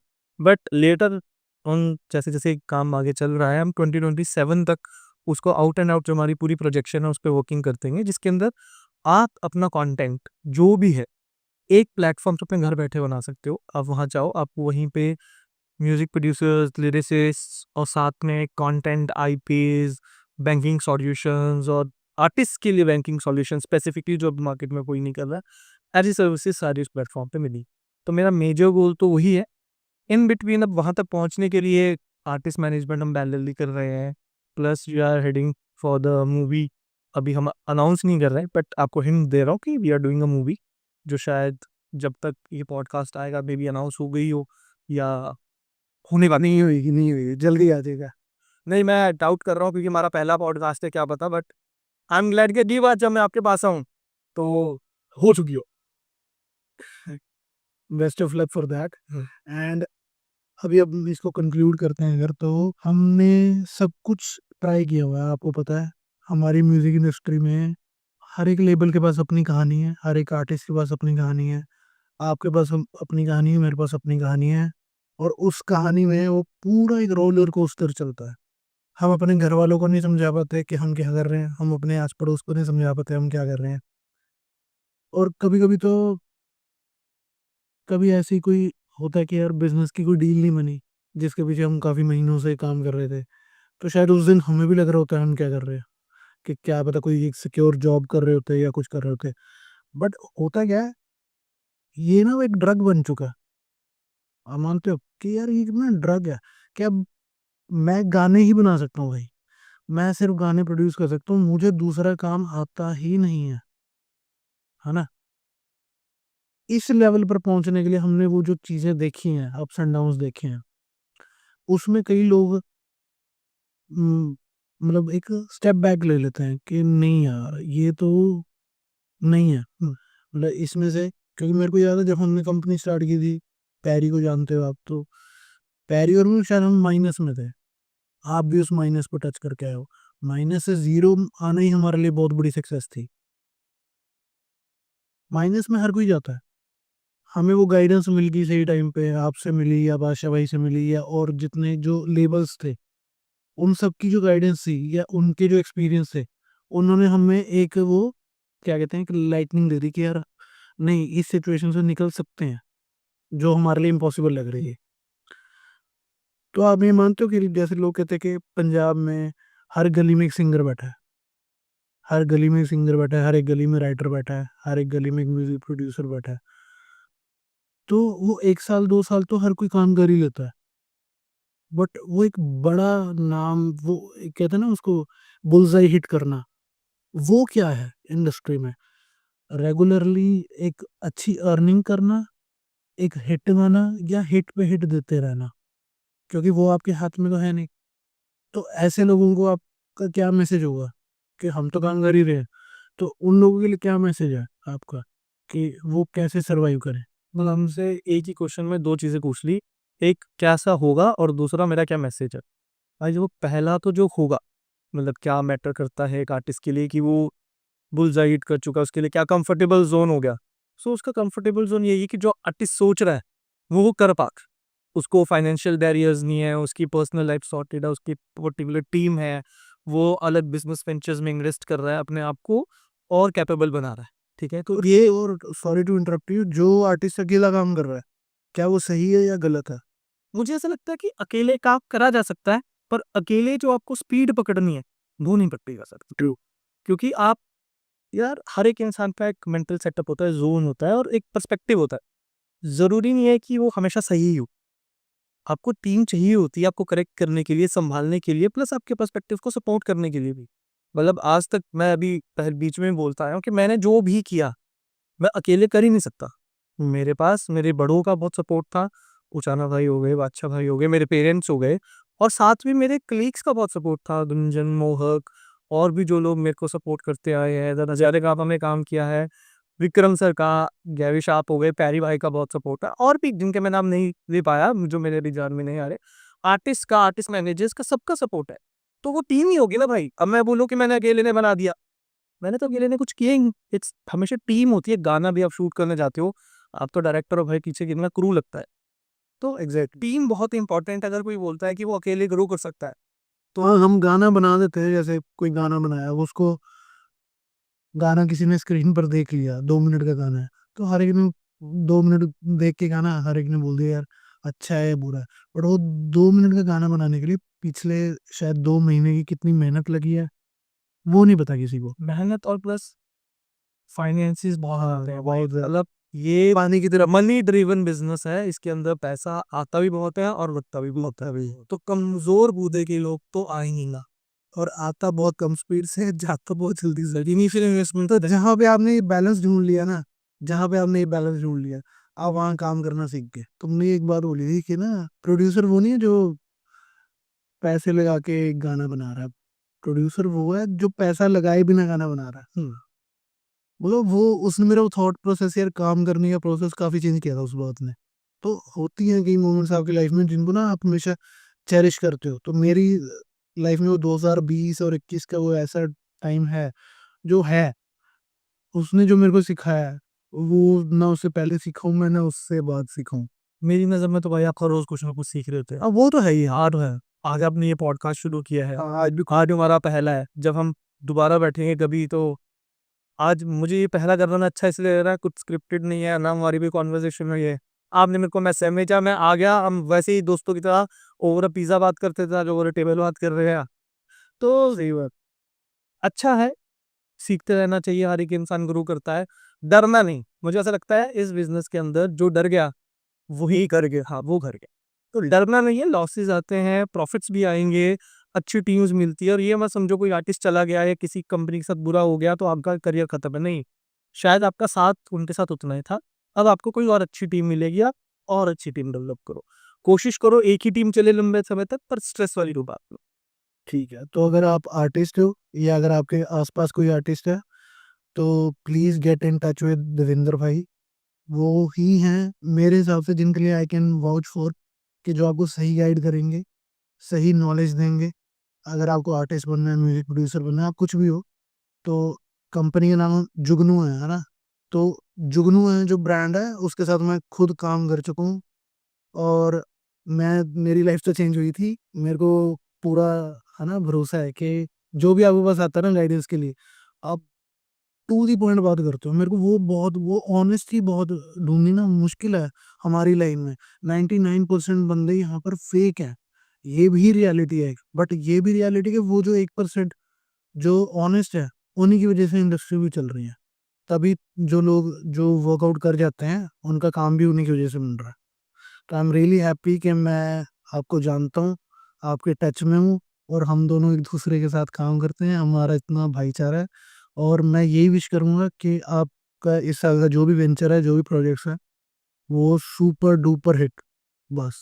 मैं भी दिल से यही चाहता हूँ भाई कि आपका काम, आपकी चीज़ें हैं, सब बढ़िया हो। And I am more than overwhelm कि आपने जो नहीं है अच्छी अच्छी बातें कही हैं। मुझे ऐसा लग रहा है ना कि 50 रुपए काट भाई ओवर एक्टिंग का। वो सिर्फ नहीं, मैं थोड़ा महंगा हूँ, 100 रुपये कटेंगे। चलो ओके भाई, फिर बैठते हैं, दोबारा मिलते हैं। डन भाई done. Okay really thank you for your time. Okay.